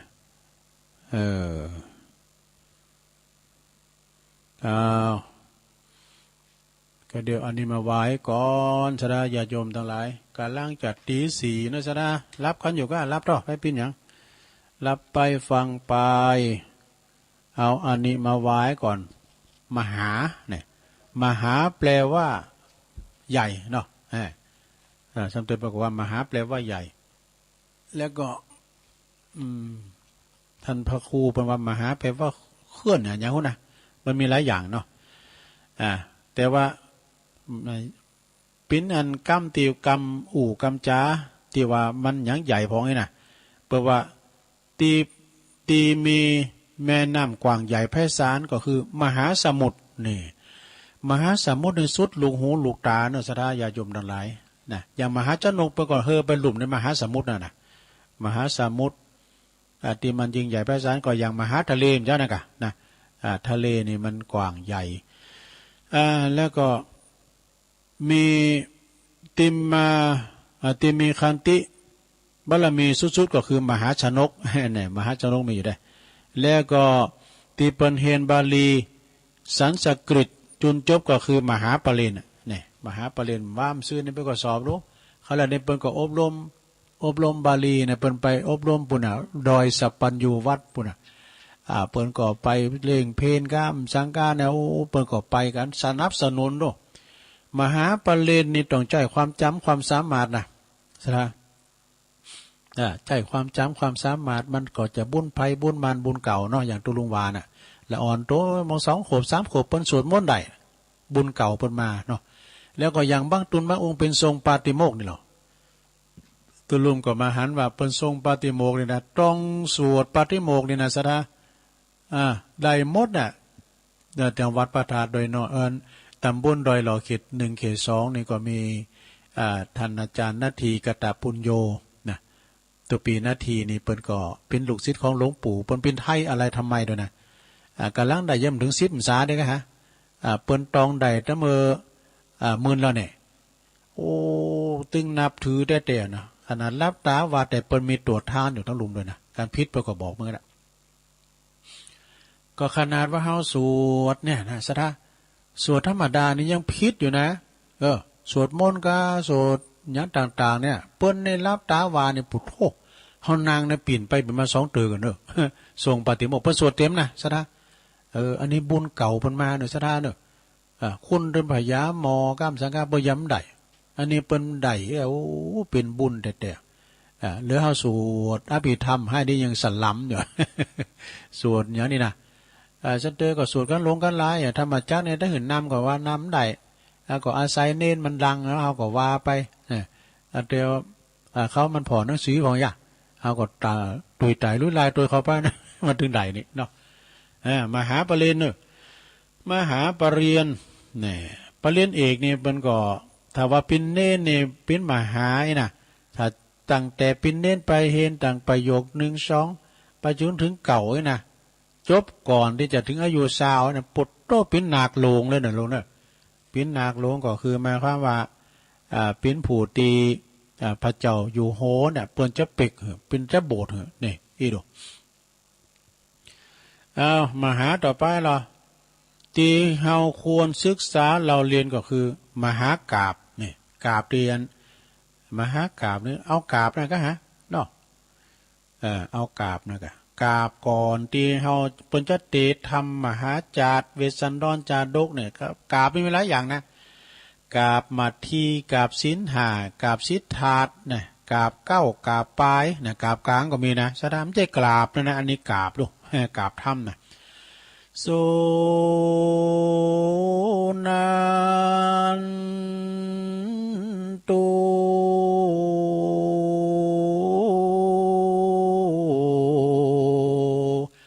โพนโต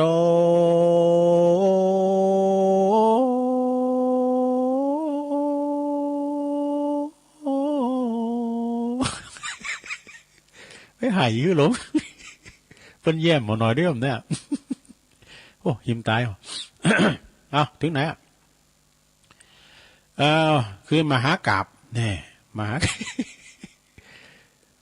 ต่อไปตีปินธรรมเมืองมนนะล้อมหยังธรรมมหาโมลนิปานสูตรธรรมมหานิปานสูตรนี่ตีตุลุงจะเอามาตีนะครับธรรมมหานิปานมหาโมลนิปานสูตรนางนางอีหลงนางนางอี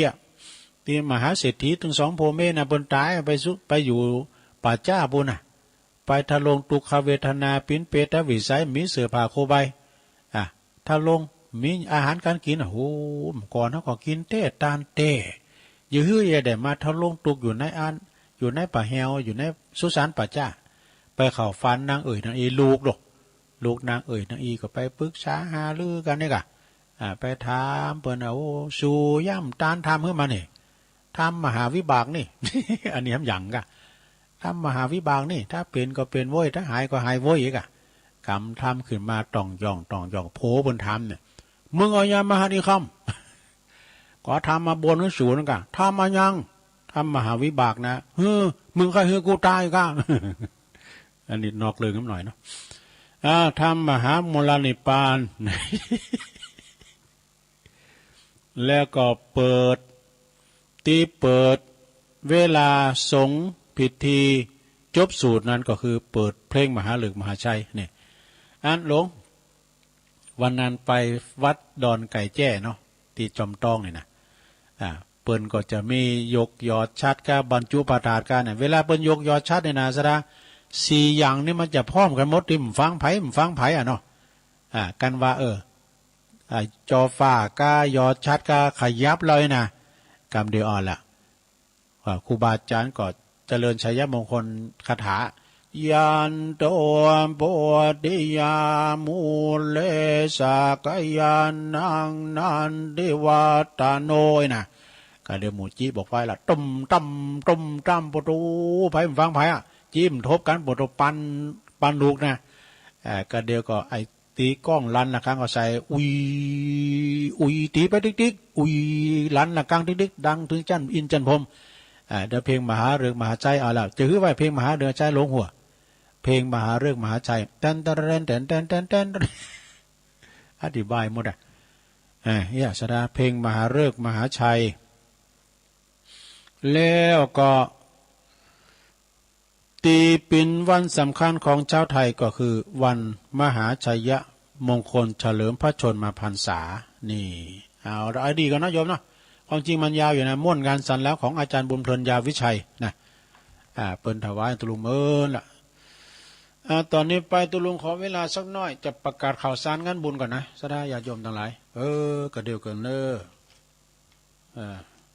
ลาจือมินิดหน่อยนะลงนะลาจือมินิดหน่อยลาจือแม่แต่ว่านี่ขอบคุณเนอะแม่ชมชัยหมูเปิ้นอยู่ได้หลอมว่านี่ไปจอยงานนี่นะเปิ้นสวดถอนทำบุญทักษิณาหรือว่าทำบุญอุดิษหาครูบาตานสายตานแตนที่วัดพระธาตุดอยหล่อคุณลายเนอะเปิ้นจะลื้อเปิ้นจะลื้ออันหอไตรหอธรรมมันเก่าแล้วและเปิ้นจะแปลงใหม่ท่านพระอธิการจิตอนาลโยพร้อมด้วยคณะสัตยาคุณมาหลวงลายแม่ชุมชัยหมูก็มากำมาจูทำบุญปิ้นทำบุญตุลุง100 บาทขอบคุณเด้อแม่เนอะแม่ชุมชัยหมูแม่อมลาวงแหวนอันนี้ไปทั้งเมื่อปุ่นนะไปไหนก็ไปดอยนางแก้ววันนั้นนะกะไปดอยนางแก้ววันที่นะไปกับท่านพระครูแม่อมลาวงแหวนเปิ้นอยู่พนอนขอนโมงเจียงใหม่เนาะทำบุญปูชากันเตตุลุง12ขอบคุณเด้อแม่จันเรือนใสอันนี้ก็ทำบุญกับตุลุงเปิ้นอุทิศบุญกุศลแผ่พายย้ายบุญไปหาปอน้อยอินนี่เนาะแม่บางหรือแม่ย่างแม่บางก็ปอบุญเรืองนายอานนท์เรือนใสนะแล้วก็ป่อดวงคำนะป่อดวงคำเด็กชายเด็กชายวะคุณเก่าด้วยว่าเด็กชายอย่างนี้อันนี้เด็กชายอย่างนี้เด็กชายทองสุขเด็กชายกำพลเด็กหญิงกองคำแก้วมานะอันนี้ก็12เนอะแม่ใสแม่จันเลื่อนใส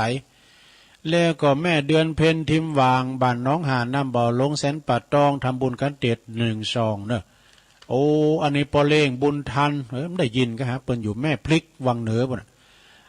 ป้อบุญทันแม่แสงล่าเสวิกานะอันนี้เป็นพิ้นเจ้าภาพยอดชัดเนอะ1 ยอดนี่ก็20,000 บาทแล้วก็เปิ้นทำบุญตุลุง12นะขอบคุณเนอะ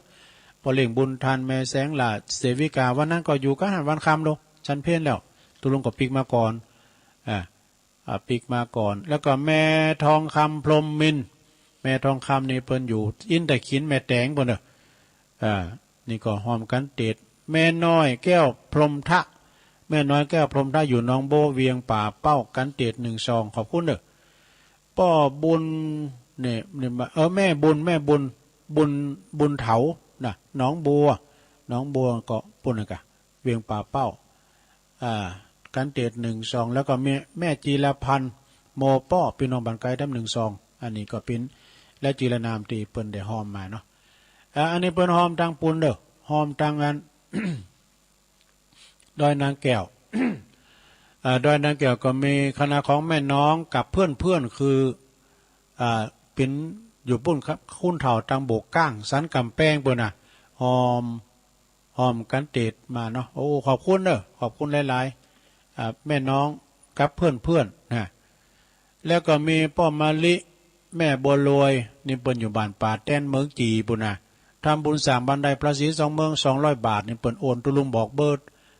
ไม้เหล็กเปิ้นละนะโอนมาเปิ้นลุงอ่านจืมนะเด้อนี่นะอ่านจืมเปิ้นได้แม่เรือนโมนทำบุญ500 บาทนะแล้วก็แม่สุทัศน์ดีมูลทำบุญแถม100 บาทอันนี้ก็ทำบุญบำรุงสถานีปุ่นเนาะอันนี้ก็จบลงไปสดาญาติโยมขอบคุณเด้อที่เปิ้นได้ทำบุญหลายอย่างโดยพระจะทำบุญตังตานจอดตานตุงก็ดีเด้อสถาเด้อในวันที่13เปิดจัดตานตุงกันเด้อ13 มีนาจัดตานจอดตานตุงประดับประดาตั้งน้ำตาหุ่นตั้งทำบุญโดยรมเดียวนี้ก็ห้าวกว่าถ้าได้แล้วละลาวจับนี่นะหรือว่าแล้วเตือกับหัวเนาะเป็นจะแปลงที่2 ตี 2 หลายแต่ไพ่มิตุงกับไปปูเจ้าปุ่นน่ะนึกนะเขียนจืดติดโหตุงไอ้หางตุงไอ้ก็แล้วก็วันที่18 19 20ก็จะไม่ลืมเนอะ18นั้นเพิ่นก็จะมีการพุทธาภิเษกสมโพธินะอบรมสมโพธิแต่สวดมนต์ตันกันสวดมนต์ตันกันพระสงฆ์องค์หลายเนอะพระสงฆ์องค์เจ้าแล้ววันที่วันที่19นั่นก็คือหมายความว่าเปิ้นก็จะมีการยกยอดชัดนะชัดเงินชัดทองเอาก็การทำไปทำบุญก็หอมยอดชัดเด้อหอมยอดพระละมียอดชัดนี่นะแล้วก็วันที่20เปิ้นก็จะร้องเอกอะนะแห่โคตรตานกันแห่โคตรตานโกนเข่าติบแห่ผ้าห่มผ้าทาดอย่างเงี้ยนะโอ้วัดมีอยู่250 วัดกันนะสดาเนอะที่ตุลุงได้ประกาศหรือวัดแผ่นสปอร์ตไปละนะต่อไปก็จะประกาศข่าวสารงานบุญกันเนอะกำหนดพิธีการบุญกุศลในงานพระราชทานเพลิงศพนะอันนี้นี่แม่ครูเปิ้นฝากประกาศมา กำหนดพิธีบำเพ็ญกุศลศพพระราชทานเพลิงศพพระครูปฏิภาณพิสิทธิ์นะตุลุงเนตรเนอะสิริจันโทเปิ้นได้อายุ70 พรรษา49อดีตเปิ้นเป็นเจ้าคณะตำบลพระสิงห์เขต1นะอดีตนั้นเปิ้นก็เป็นเจ้าอาวาสวัดพวกแต้มณเมนโชคราวสุสานบ้านสุสานหายานะตำบลหายาอำเภอเมืองจังหวัดเชียงใหม่เนอะในระหว่างวันที่4มันพูดกันนะวันนี้ก็วันที่4เนาะวันที่4วันนี้เปิ้นก็จะลากพระศาสตร์เนอะลากพระศาสตร์อาราธนาสรีลาลางอะไรดวงวิญญาณของครูบาคืนสู่นอนพระศาสตร์เมนใหม่นกฮัสดีลิงนะแล้วก็วันที่6นั้นเป็นวันพระราชทานเพลิงศพเนอะ4 ถึง 6เนอะวันนี้ต่างวันนี้เป็นต้นไปหน้าที่เมนชั่วคราวที่หายานะสุสานหายาตำบลหายาอำเภอเมืองเชียงใหม่สำหรับตุลุงเนตรนี่ก็เปิ้นส่งเสริมในการทำชัดนะชัดตีเปิ้นเอาปักตีกังตีอันเจดีย์กายนะหุ่มตองถาดหุ่มตองจังโกนะหลายอย่างเนอะเปิ้นก็เป็นสืบสารประเพณีในการหุ่มตองชัดหุ่มตองคำอย่างเงี้ยแล้วก็เนี่ยประกาศมันก็แม่เอื้องไพรชัยยองบันดุงฤาษีเนอะเปิ้นหอมลาวจับบันไดแถม100 บาทขอบคุณนะแม่เอื้องไพรชัยยองจากดงฤาษีแล้วก็อนงแม่ครูนงลักเนาะแม่ครูนงลักหรือว่าอุ้ยนงนี่นะเปิ้นก็รวมทำบุญเป็นการนำกาไฟรวมทำบุญแล้วแต่จังหวัด500 บาทด้อยน้อยนะแล้วก็สร้างลาวจับบันไดแถม500 บาทรวมเป็น 1,000 บาทเนอะนะแล้วก็อันนี้แม่บุญปันอุบคำช่างกระดาษนี่ยังไม่ได้ไปเนอะไปเกินเนอะจะรวมทำบุญ500 บาทเป็นหอมบันไดนะบันไดเงินบันไดคำไม่เนาะเอางานต่อไปสดา วันที่17เนอะสดาญาติโยมทั้งหลาย17 มีนานี่ตรงกับวันเดือน6ปิงเดือน6ปิงนี่ก็จะมีงานบุญหลายตีเนอะเจิญลมทำบุญสงน้ำพระธาตุวัดป่าไผ่บ่อทองแต่เปิ้นมีจื่อเปิ้นเหมือนกันน่ะวัดป่าไผ่บ่อทองนี่นะเปิ้นมีจื่อเปิ้นเหมือนกันแต่ว่าไงวัดป่าไผ่บ่อทองเป็นวัดของเมตตาบารมีธรรมหลวงปู่ท่านพระครูพุทธิธรรมรักษ์เจ้าคณะตำบลแม่โป่งนะอาจารย์สมเพชรเนาะปัญญาโนมว่าเปิ้นมาเตโอ้โมน มงเปิ้นเตอันมรดกธรรมนะโยมเนอะก็มีสายเข้ามาแน่นเหมือนกันเนอะอันนี้ปิ้นเตอแหลกอยู่นะพัดหนาก็ฟังดำเนอะวันพัดหนานี่อาจารย์พระคุณเนี่ยเปิ้นอุปถากอุปธรรมครูบาโดยแล้วก็เปิ้นก็เจตว่าจะถวายเปิ้นตอนแรงก็เปิ้นมีเวลาก็เลยถวายเปิ้นตอนเจ้าวันพัดนะตุกูเตอตุลุงพัดสุกเสาเดี๋ยวตุลุงก็เลิกสุกเสาก็พอดีนะแบ่งเบ้าภาระกันไปขอบคุณตุบีสมเพ็จปัญญาโนเนอะพระอุปถากแต่ดูแลครูบามาโดยตลอดพระนักเทศเสียงทองนะก็17เนอะ17มีนาก็งานที่วัดป่าไผ่บ่อทองทรงน้ำพระถาดจัดภายในไม่หลายเนอะโอ้17นี่นะ6ปิงนี่ก็มีวัดบันปางเนี่ยอำเภอลีวัดป่ารกฟ้าตำบลหนองยงอำเภอเวียงหนองหล่องวัดดงเหนือเวียงหนองหล่องวัดสิริมังคลาจารย์อำเภอดอยหล่อเนี่ยวัดห้วยการอำเภอบ้านห้องเนี่ยดูนะอันวัดป่าไผ่บ่อทองเนี่ยเปิ้นมีวัดกัญจนิทยารามเนี่ยนะวัดกัญจนิทยารามป่าไผ่บ่อทองไงเนาะอันนี้ก็เป็นเดือน6ปิงเนี่ยเอางานต่อไป14มีนาก็จะไปลืมเนอะฉลองตราตั้งเจ้าอาวาสวัดฉางข้าน้อยเหนือแล้วก็จะร้องปริญญาพระฐานานุกรมอย่างด้วยนะพระใบดีกาไพฑูรย์ขันติทโรนะเจ้าอาวาสวัดฉางข้าน้อยเหนือเนอะเปิ้นจะมีงานพระจะไปรวมมุดิตาจิตแต่พระจะไปหับสังก็ดีหับปิ้นเจ้าพาเพนก็ดีไปแสดงนำจิตน้ำใจไปถึงกำลังใจตุปีเนี่ยไปมุดิตาจิตตุปีนี่เปิ้น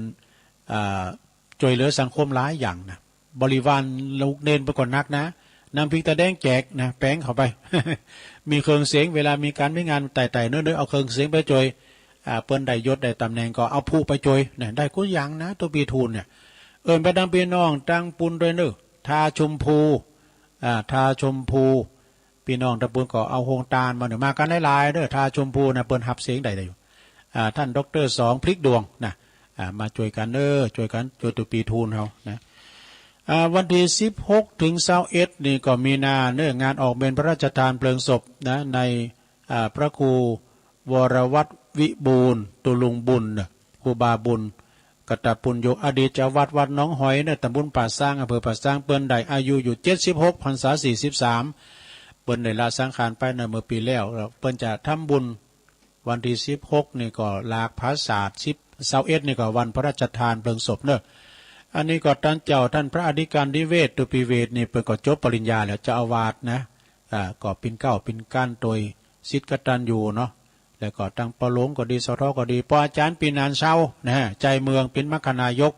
แล้วก็ตั้งปีนานแดงคำปัญญาวิยาวัจกรวัดพร้อมด้วยคณะสัทธาค่ะคนเฒ่าคนแก่วันตกวันออกของไตโหนเนอปล่อยล่อไปช่วยกันไปช่วยกันที่วัดหนองหอยตำบลป่าสร้างโดยเมตตาบารมีตามหลวงพ่อพระครูไพศาลปริยัติกิจอันนี้ด็อกเตอร์เจ้าคณะอำเภอสุมาตรเจ้าคณะตำบลป่าสร้างวัดป่าสร้างงามความจริงนี่ปีนันเช่าเขาแต่ปีนั้นปีนันเช่าเขาก็ดีแล้วก็ทางงานปีนันแดงก็มานิมนต์ตุลุงเหมือนกันนะก็เลยบอกไปว่ามันซุบจับกับอันตีดอยนางแก้วนะมันมาซุบจับกันตุลุงก็ขออนุญาตกันที่จริงเป็นมากันเนี่ยมาขอตุลุงไปช่วยงานก็เลยบอกไปนะลืมบอกเบอร์โทรเปิ้นแล้วก็เลยบอกตุปีทูลตุปีทูลก็บอกเปิ้นตัวตุลุงก็ไม่ได้ไปขอสุมาด้วยมันซุบจับเฮามาสายวิทยุได้ยื้อก่อมดีตั้งนี้ก็ละมันได้ให้แบ่งลางได้แล้วเอางานต่อไปนะโยมนะงานต่อไปก็ในวันที่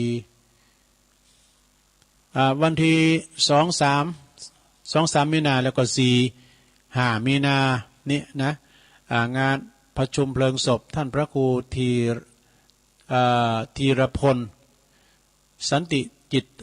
จิตโตนะสันตจิตโตอดีตเจ้าวัดเวียงตาการอำเภอสันป่าตองพระสงฆ์พิธีจำนวน60รูปวันที่3เปิดลาพระศาสตร์ว่านี่ก็อาจารย์พระครูอภิวัตรก็ไปลาพระศาสตร์เปิดปิตุเสียวเปิ้นนะว่าเลยก็เล่นนิมนต์ตุลุงเข้ารายการตอนบ่าย3ว่าก็ถวายเวลาท่านมหาสมชาติอันกิโลเนาะกิโลว่าสุมาชั่วโมงนึงนะมันยังมากลางบันนักกิโลพวกนี้แล้วก็วันที่6นี่ก็ประชุมเพลิงศพที่โรงเรียนวัดตาการเนาะ ทุกวันที่23เนอะทุกวันที่23ของเดือนนะโดยเมตตาบารมีธรรมหลวงปู่ท่านพระครูโชติสุวรรณสอนพร้อมด้วยคณะศรัทธาวัดสลาดตำบลน้ำแพร่อำเภอหางดงนะเพื่อจะทำบุญอุทิศถวายทักษิณานุปทานให้กับครูบาเจ้าอินตากตปุญโญเนอะ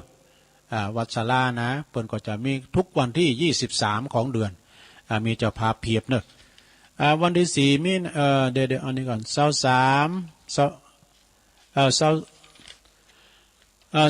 วันที่4มีนานะ4มีนานี่ก็งานประเพณีสงน้ำอธิธาตุครูบาเจ้าครูบาสุขบวรสุขบดวัดป่าสร้างหน่อยเนอะวัดป่าสร้างหน่อยตำบลบ้านแป้นอำเภอเมืองจังหวัดลำพูนพร้อมกันในเปิ้นก็จะได้ถวายหอทรงน้ำตัวเนอะวัดของงานปนานสอนเขานะปนานสอนเนี่ยโอ้ปนพินจานเนอะแม่ดีสุวรรณล้อมเขาเนี่ย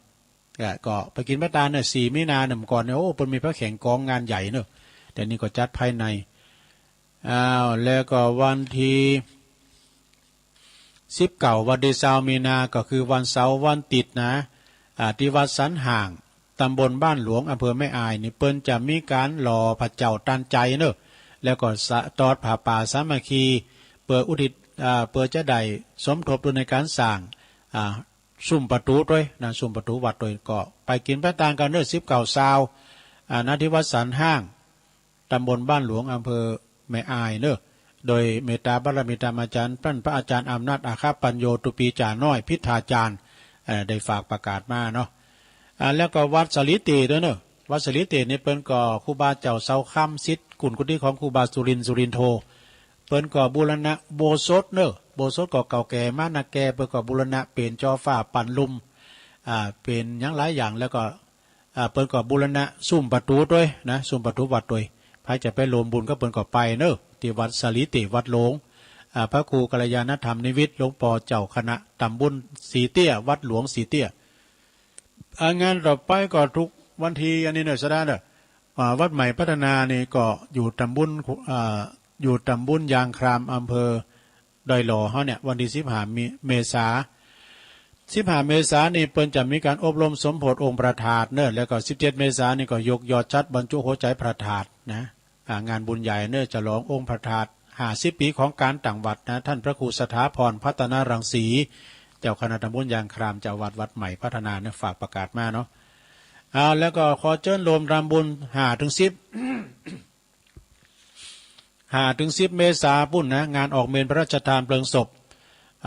ท่านพระครูกิติยานพิสิทธิ์หรือว่าตุนาบุญเกิดกิติยาโนอายุเป็นได้84ซึ่งเป็นพระกรรม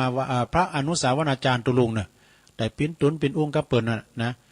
อดีตเจ้าวัดมะคับทองไล่ดงตำบลน้ำดิบอำเภอป่าซางเด้อเปิ่นจะหลากพระศาสตร์อาราธนาศพขึ้นนอนพระศาสตร์นงคัสเดลิงนาวัดนะในวันที่5วันที่10ก็เป็นวันพระราชทานเพลิงศพเด้อก็ไปรวมทำบุญพระจะไปหับสังกาพระจะไปหับโฮงตานกานะก็เอื่นไปบอกไปจะได้ไปช่วยท่านหลวงพ่อตัวนะครับเนาะเอางานต่อไปสดาญาติโยมทั้งหลายทางงานกู้ภัย55ไอสุทัศน์ก็ฝากประกาศงดการเผาเนอะเดี๋ยวนี้นะงดการเผาเนอะถ้าไปเผาที่ไหนก็ระวังเนอะมันจะลามใช่ไหมวันที่23งานสุดท้ายงานวันที่23ก็ซึ่งก็จะเป็นงานวันอายุวัฒนมงคลทำบุญฉลองอายุวัฒนมงคลของเมตตาบารมีธรรมหลวงพ่อพระครูสุจิตานุรักษ์หลวงพ่อเจ้าคณะอำเภอฝางณวัดพระบาทอุดมณบ่อสาวาเนอะเปิ้นจะมียกยอดชัดในวันที่23โดยสืบชะตาโลงโดยแล้วก็ครบอายุเปิ้น69ก็วันที่22นะ22นะทำบุญทักษิณาเนี่ยทำบุญอุทิศถวายกับครูบาอาจารย์ด้วยแล้วก็จะมีแสดงธรรมโดยท่านพระครูอภิวัฒนวิกรมโดยพระนักจัดรายการไลฟ์ตุนที่จะไปนอนโดยเนอะ จะไปนอนโดย22นะก็ปากันเนอะพี่น้องเจ้าเมืองฝางนะปากันพระจะหับสังก็ชุดใหญ่2 ปันชุดน้อยลองลงมาก่อน1 ปันโต๊ะจีนนะก่อน1,000 บาทเนอะโรงทานก็ไปแสดงความจำนงใดเนอะนะแล้วก็ไปปากับนะนักร้องเสียงดีเสรีลุ่งสว่างเปิ้นจะมาห้องเพลงฟังด้วย เอาละเนาะสราญาติโยมทั้งหลายตุลุงกดตักตั้งลายให้หน่อยนึงก่อนเนาะสราญาติโยมทั้งหลายนะวันนี้ก็ข ขอบคุณที่พี่น้องศรัทธาแม่น้องก็ตักมาต่างลายยายแดงดอกตาล่อมเจ้าอธิการวิชาสุจินโนนะเจ้าคณะตำบลโมงหน่อยวัดป่าตาดเอิ่นพระตังอาจารย์สุทัศน์กันทวังโดยเน้อปอครูเฮาเนาะ แม่ยุพินพี่น้อยพี่ยุพินอันนี้เปิ้นอยู่หอมมาลาเปิ้นอยู่แม่โยกเน้ออยู่แม่โยกฟังอยู่นะเปิ้นอยู่หน้าศาลากลางนะ ฟังอยู่แม่หลวงสุมาลังกาพินจากกันป่าหาตัวเน้อป่าหาตำบลเมืองจีแม่หลวงสายฝนจันกุณะน้องผ่าขาวฟังอยู่แม่สุทัศน์ดีมูลโดยฟังอยู่เจ้าสุมาลีพูดงามนี่ก็ฟังอยู่ชื่นใจไพรวันก็ฟังอยู่นะแล้วก็แม่ศรีธรชัยประการหนองบัวก็ฟังอยู่แม่แดงอัมพรเนาะแล้วก็ปุ๊บ แม่เดือนเพ็ญทิมวางเนาะพี่ไอ้บรรจงการทวงศ์อันนี้ตัวแทนพี่น้องนำดิบเหนือเนาะอารีจากตุ่นเปาสังกำแป้งฟังอยู่นะแม่จิรพันธ์โมป้อพี่น้องบันไกนะแม่ขจารปุณนะแม่พลอยมณีจากป่าหาตำปุนเตอร์เนอร์แล้วก็ประหลงมงคลมูลชีพนี่ก็ประหลงลอยน้องเงือกฟังอยู่เนอฟังเพลงเก่าก็มนดีว่าไม่ได้ฟังแหละนะเจ้าในพอสถานีตังลุมมันช็อตเกี่ยวกับอินเทอร์เน็ตนะตุลุงกดนึกว่าไม่ได้ออกแล้วนะวันเนี้ยพอเอาเทปของงาน ท่านมหาบุญช่วยใครว่าละว่าเปิด แม่อุ้ยน้องเนอโอ้อันนี้เจ้าหมูเนอพระครูสุวิธานนันทกิจหรือว่าตุปีนรงค์จากทุ่งพึ่งตำบลทุ่งตำวัดทุ่งพึ่งอำเภอทุ่งช้างจังหวัดน่านไวสานะครับเนอตุปีแม่พันธาวันนะก็ฟังอยู่แม่ครูทองคำที่วงคำโดยนะแล้วก็แม่การดาสีเนตรก็ฟังอยู่นะน่านฟ้าเรดิโอลุงนิรันดร์พันดอนตองจบสดาญาติโยมเนาะเรือนมูลเขาในแม่แสงเอ่ยเขาแม่จันล้นใสแม่คำแดงคลองมีนะก็ฟังกันอยู่เนาะต่อไปตูลุงก็จะเปิดสายกั้มกันเนอสดาเนาะเหลือทำเวลากันเดียวก็วันนี้เป็นวันศุกร์วันศุกร์นี่ก็ฟังรายการอื่นต่อไปที่เปิ่นรออยู่นะสายแลเข้ามาเจริญปอน เจ้าไหวตาเจ้าได้อูกำยองมา3 ปีสายได้โทรได้ไลน์มูลเตเจ้าของตูลุงยองหรือสุกกับเสา2 วันเนอเจ้าถูกฟังทั้งหลายก็หวังไว้ว่าบ่ปรับครั้งใหม่2 วันก็ได้พอดีเบ่งกันบรรยายมีหลายหลักทำก็ดีบรรยายก็ได้ถ้าเป็นตอนเจ้าหมู่เฮาต่างหลายยังบ่ไปไหนอยู่ที่นอนเจ้าเดี๋ยววิทยุกันเนอเจ้าอยู่ที่นอนเจ้าคนฟังกันนะบ่มีเจเท่าเพราะว่าตอนเจ้าเฮาบ่ไปไหนเปลี่ยนกันเหวห้องพี่น้องต่างหลายใจฟังต้นใหม่ไปลืมเก่าเจ้าแฟนคลับต่างหลายยิงใจหนุ่มเฒ่าเฮายังมีเจ้า2 วันเนินนายเจ้ากำยองวันละกรรมนะเจ้าจะกี่ลุงว่าลืมมากภาษาไทยแปลว่าเป็นเงาวาววับนะเจ้าไหวตาเจ้าขอบคุณแม่น้อยกาดหนัด เจริญปอนไหวตาเจ้าอันนี้แม่จันสีนั้นสมานของนี่นะพระครูว่าแม่จันสีมะกอกก็คือแม่ของพระครูดีกว่าเนาะว่าเขาอยู่ทำบอกวิทยุก็เอาสุนันเนาะน่าจะฝันยังไงก็เจ้าก่อนตายเนี่ยเบื่อทำบุญทำทาน3 ข้อเนี่ยมันยาวก็อะไรไปถามว่าที่ไปถามว่าตายจะไปไหนเนี่ยเนาะว่าไปเลยว่าไปเลย1ถ้าเขาไม่อยากต้องนะ6ก็จะไม่ทำโตจะไ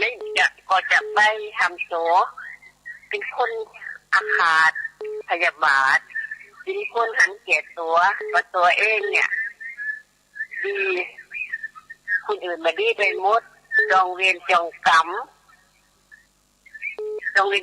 คนนี้กินสุดเอาของสองเลยถ้าเฮาอย่าปิ้งเหตุเนาะแต่สุรกายนี่ก็เขาปิ้งจะได้เป็นคนโลภมาโกงเอาของคนอื่นมาเป็นของตัวเองหมดฐานอย่าเป็นสักเป็นหลักฐานก็จะไปเป็นคนหลงตัวเองเป็นคนหลงผิดเป็นคนที่บอกหูคุณคนบอกเคยตอบแทนบุญคุณพ่อแม่ที่เป็นพระอรหันต์ของตัวเฮาเองถ้าบ่มีพ่อแม่เฮาก็บ่ได้มาเกิดเป็นคนนะเจ้าอาจจะอีกเนาะเจ้าขอบคุณเด้อแม่จันสีนะบันกอกแม่เซนฟังอยู่แม่เซนแม่วันเขาบันกอกเจริญปอนจากได้ปากเจ้าตะลุงแม่สีทอนก็เสียงป้อยดีเนาะน้องบัวชัยประการฟังเจ้าแล้วกะเจ้าฟังกับเจ้าแล้วแน่ดีแล้วชัยประการมาแล้วตัวแทนพี่น้องตัวแทนพี่น้องชัยประการมาแล้วน้องบัวชัยประการแม่บัวพันธุ์เนี่ยกำลังใจนะตะลุงแน่ขอบคุณหลายๆเน้อ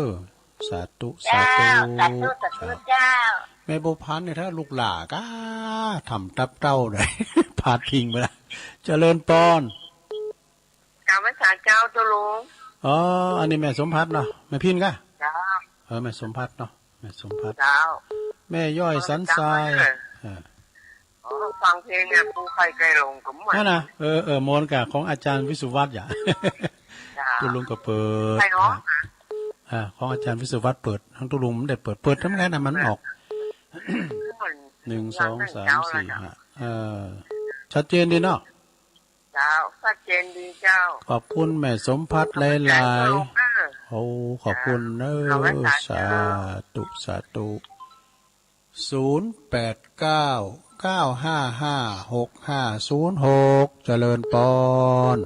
กราบไหว้สาครับตุลุงก็น้อยบุญป่านมาแล้วปุตโตวันนี้ได้เข้าเฝ้าพระเจ้าเสด็จตุลุงเลยดีละโทผมเป็นกำลังใจตุลุงเลยกราบไหว้สาครับผมขอบคุณปอหน่อยหลายๆเนอะเสาหินเนอะนี่นะฟางนะปอหน่อยมาแล้วเจริญปอนภาษาเจ้าตุลุงอันนี้แม่พินเนาะเจ้าไปเจ้าและเจ้าแม่พินจากป่าแดดเนาะในเมืองป่าแดดก็น่านฟ้าชัดเจนเลยเนาะขอบคุณนะแม่พินเนอะเจ้าแม่พินอยู่ป่าแดดนะแม่พินแม่โนนเขาปีกำนอกนะ0899556506เจริญปอนเจ้าแต่ไว้ค่ะเจ้าทุลุงแม่สุเกี้ยวศิลาพรสิเตี้ยพระองค์หลับปุนเลยวันนี้ก็มีบุญแต่วันหนึ่งตื่นขึ้นมาก็ได้ยินเสียงน้ำเสียงธรรมจากตุลุงเด้อเจ้าฟังทุกวันเด้อเจ้ากราบไหว้สาธุเจ้าขอบคุณแม่สุกแก้วเนาะศรีลาพรนะอันนี้เปิ้นก็สะพานบุญเหมือนกันนะจับเจริญปอนเจ้าอยู่ตั้งใดโยมแม่ชื่อแม่วันดีเจ้าบ้านมิตรอารามตำบลพงธรรมอำเภอไซปการเจ้าแม่วันดีเนาะวันดีเจ้าอยู่ไหนก็แม่อยู่บ้านมิตรอารามตำบลพงธรรมอำเภอไซปการเจ้ามิตรอารามเนี่ยเนาะมิตรอารามอยู่ตำบลพงธรรมกะเจ้าตำบลพงธรรมอยู่ใกล้ๆวัดอรัญญวสีนี่เจ้านั่นกะตุลุงเคยไปดูไปที่วัดอรัญญวสีน่ะไปตัวหลวงพ่อไอ้พระปีนานวันน่ะกับอาจารย์องค์อาจหูจักอาจารย์องค์อาจนะอาจารย์พระกันสีนั่นน่ะเพิ่นมาสะกิดตุลุงโหมาด้วยเปิ้นให้กันกะไอ้ดูเขาก็ว่าอันนี้เป็นไผเนี่ยโหเปิดหูคิงว่าปีนานอาจารย์เก่าตุลุงนั่นน่ะเป็นอาจารย์เก่าตุลุงเนาะโธ่ลูกพี่ใหญ่ด้วยนะลูกพี่ใหญ่เพิ่นก็เคยโทรมาตุลุงน้ำเตอนะโทรลังไม้แล้วก็เราทหารมาก็เล่นอู่กันเปิ้นเป็นอาจารย์สอนเนาะแม่วันดีมิตรบ้านมิตรอรัญเนาะตำบลโป่งตำในฟังเนาะโยมบ่เคยได้โทรมากำเตื้อเจ้าแต่ฟังเงินแล้วเนอะขอบคุณหลายๆเนอะ บุญรักษาเนอสาธุสาธุเนอเจริญพรแม่วันดีนะโทรมาเป็นข้างแรกว่ะนะเจริญพรการนมัสการครับอ๋อกู้ภัย55เนาะครับผม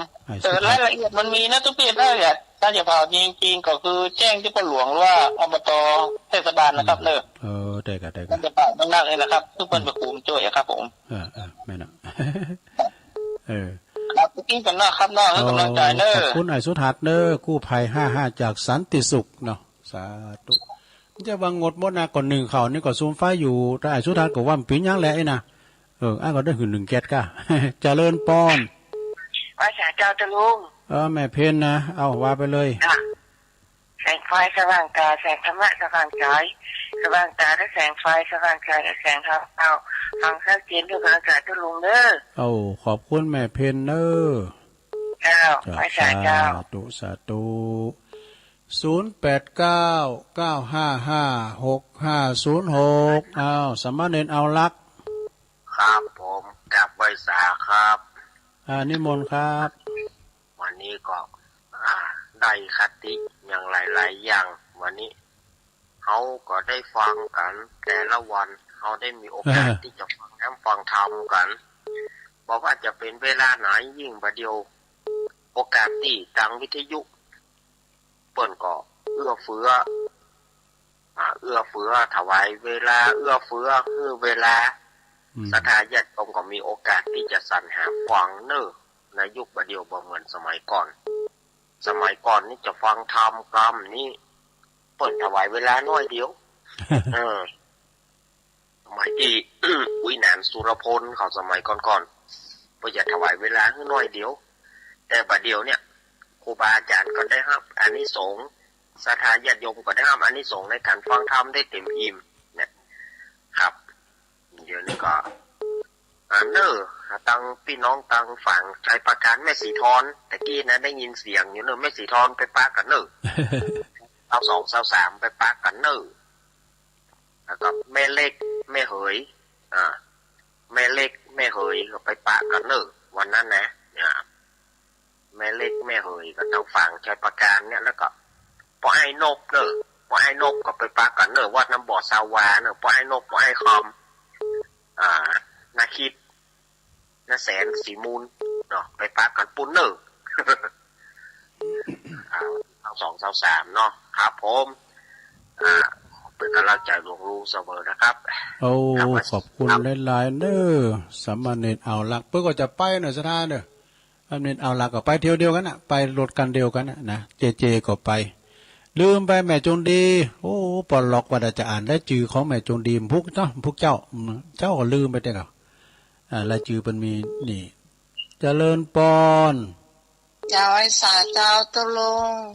โยมพิสมัยเนาะเจ้าเมินมาทักทายตะลุงเตื้อนึงหัวลืมดอนตันเนาะแม่ริมเจ้าถ้าตาโทรมาเริงเดียวขู่เก่าเขาจะกล้าใจไปตังสมณีนาวลักอะเตื้อมาตังตะลุงเตื้อกับป้าเนาะอากาศมันไหนมาหยอดได้ตื่นดีได้ยินสายใหม่ๆเข้ามาก็ดีใจหรอกแต่ก็ใจแต่ตัวเนาะวันนี้ได้ยินสายตั้งฟ้าเนี่ยเปิ้นเข้ามาใหม่เนี่ยโอ้ยดีใจจ้ะเจ้าก็สายฟ้างมาใหม่แม่วันดีอ่ะเปิ้นอยู่มิตรอรันบ้านมิตรกับตำบลโป่งตามไกลๆอยากให้โทรมาอย่างน้อยที่สุดเนี่ยอาทิตย์ละครั้งก็ยังดีเนาะจ้ะอยู่ไกลๆกับวัดอรัญญวาสีวันนี้วันอย่างนี้วันนี้วันศุกร์เนาะวันศุกร์วันพวกก็รายการของน้องจ้ะเดี๋ยววันต่อไปอาจจะมีข่าวฝากประกาศเนาะตอนนั้นมันก็จะเผาเนี่ยเผาซอบแล้วก็ไว้วันไหนก่อนมันยาวไปเนาะขอบคุณหลายๆเด้อเจ้าสาธุถ้าว่าจะฝากข่าวประกาศก็ ตัวลุงจดเป็นอย่างโทรลังไม่ก็ได้นะจะโจทย์เป็นอย่างแล้วมาประกาศเปิ้นข่าวบุญงานพระราชทานเพลิงศพครูบาอาจารย์เนี่ยเปิ้นที่เปิ้นจะเสียศพเนี่ยนะตัวลุงในซอประกาศแต่เจริญปอนแต่ว่าเจ้าตัวลุงไม่ใส่ท้องอ่ะเจ้าฟังไม่สิทอนว่าเจ้ากับม่อนเนี่ยโอยการเนาะกำลังใจทุลงเนอะฟังข้าว18 ชัดเจนเลยเจ้าสาธุ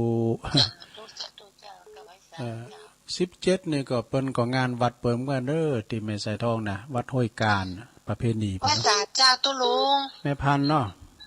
แม่สาวลักษ์เจ้าใช้ประการเจ้าแม่สาวลักษ์เนาะเจ้าฟังตุลุงอยู่นะเจ้าใช่ประการเจ้าไว้สาเจ้าตุลุงขอบคุณเด้อยินดีหลายๆสาธุบุญรักษาเจริญปอนมาสูงค่ะตุลุงโอ้แม่ค้ามาเป็นน้องไตไม่สูงค่าแม่คำฟังอยู่เนาะก็23อ่ะปักกัน22 23ปักกันน่ะแม่คำเด้อเจ้าโอ้ดีละขอบคุณแม่คำหลายๆเจ้าสาธุหันเน้นหลักก็มาพรเด้อวันนั้นเน้นหลักก็จะไปนอนพุ่นครับเจเจริญปอนมาประกาศเจ้ายายพรร้องบัวแดงโอ้นี่รัก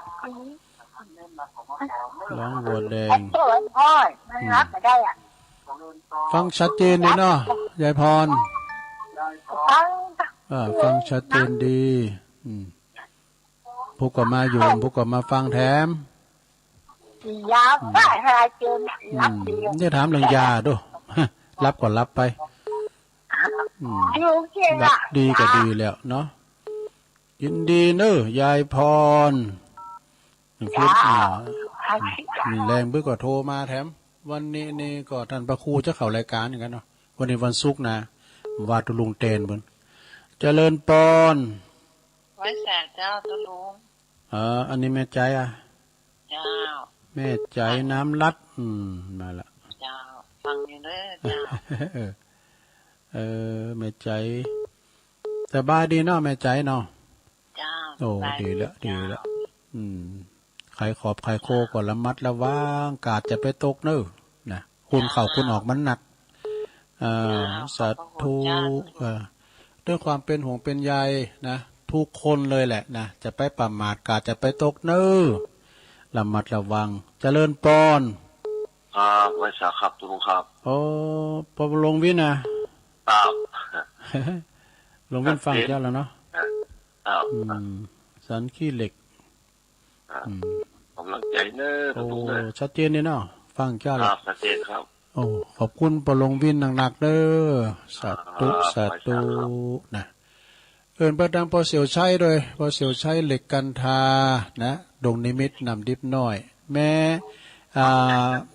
อันสีฟังอยู่ไหมสีเจริญปอนไปแต่ครับโอ้ปอธนัทปอธนัทเนาะครับผมโอ้ปอธนัทผมใจก็รู้นะครับคงเป้าหมู่สีมาแล้วครับผมฟังแต่เจ้าแล้วครับดีแล้วขอบคุณปอธนัทเนอะสาธุอันนี้ก่อนพี่น้องคงเป้าบั่นลงมันเนี่ยฟังจัดหลายเนอะฟังกันจัดหลายเปิ้นโทมได้เจริญปอนหลานนมัสการครับท่านห้วยปิงเนาะครับผมพี่น้องห้วยปิ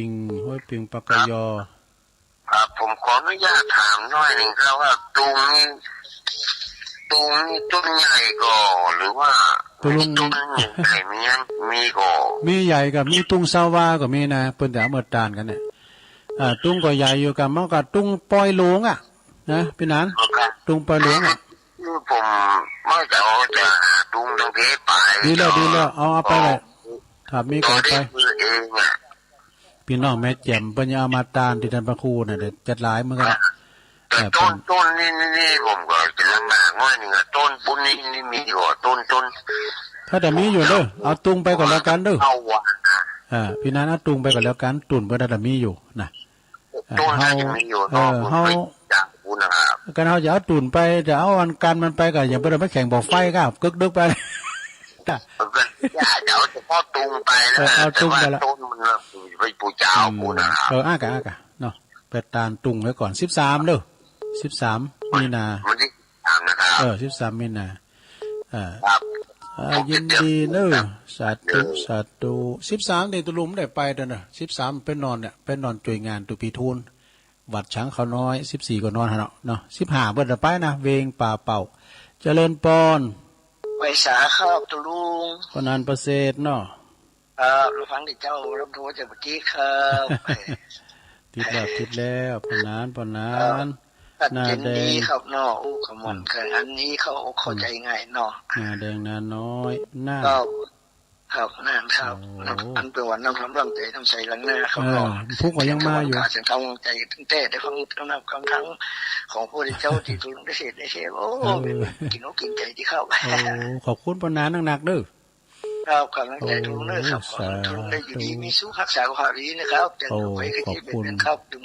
ใจไปจบหลับพักใหญ่เช็ดทั่วครับปนปานป้อนโมนดิเนี่ยปนานน่ะโตปันป้อนในเลือตุลุงกันเด้ออ้าวเจริญปอนกราบนมัสการครับตุลุงพงบันแซมเด้อไอพงมาแล้วทีมงานคลายเครียดไอพงบันแซมมาแล้วฟังอยู่นะครับเนอะตุลุงโอ้คนดีครับ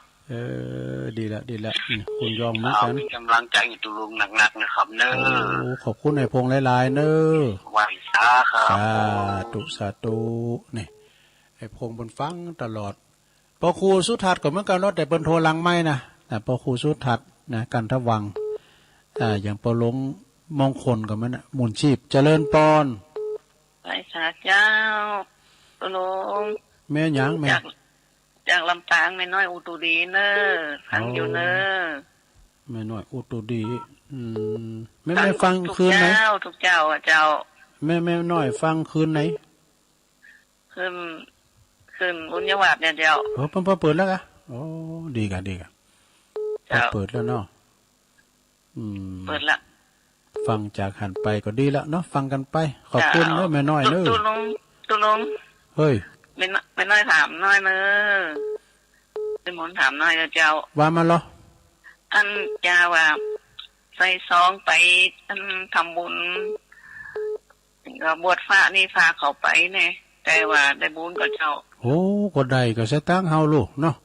เอาฝากไปค้นคว้าให้เปิ้นแล้วเฮาก็ตั้งใจเจาะใส่เก่าใส่โหดได้บุญตั้งแต่อีแม่เอาปากกาจั่นเขียนจื่อล่ะเด้อเจ้าอยู่ดีแล้วเจ้าใส่หมอนแล้วเจ้าทำติ๊กปีนี้นะมีนาก็ทำนักมีนาก็ตามบาทตามแห้งเอาไปนะเจ้าไม่ค่ะจะเป็นกำลังใจนะฝากเปิ้นไปทำบุญก็ได้นะกะนะก็อย่างนี้กันนะอย่างเปิ้นทำบุญออนไลน์เนี่ยกับเปิ้นจากตัวเปิ้นได้ไปเงินไปถึงแล้วนะ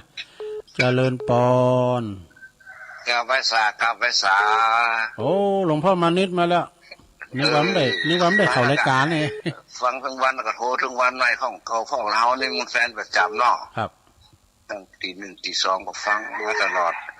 ลุงครับว่ามาผมขอเอิ้นประจังญาติโยมที่อยู่วันตำบลไม้ภูคาบ้านให้พัฒนาหมู่8กับหมู่ที่3บ้านสันดูเนอร์ไม่หอมไม่จันตุลุงตัดสินใจว่าจะขึ้นไปตานตุงวันที่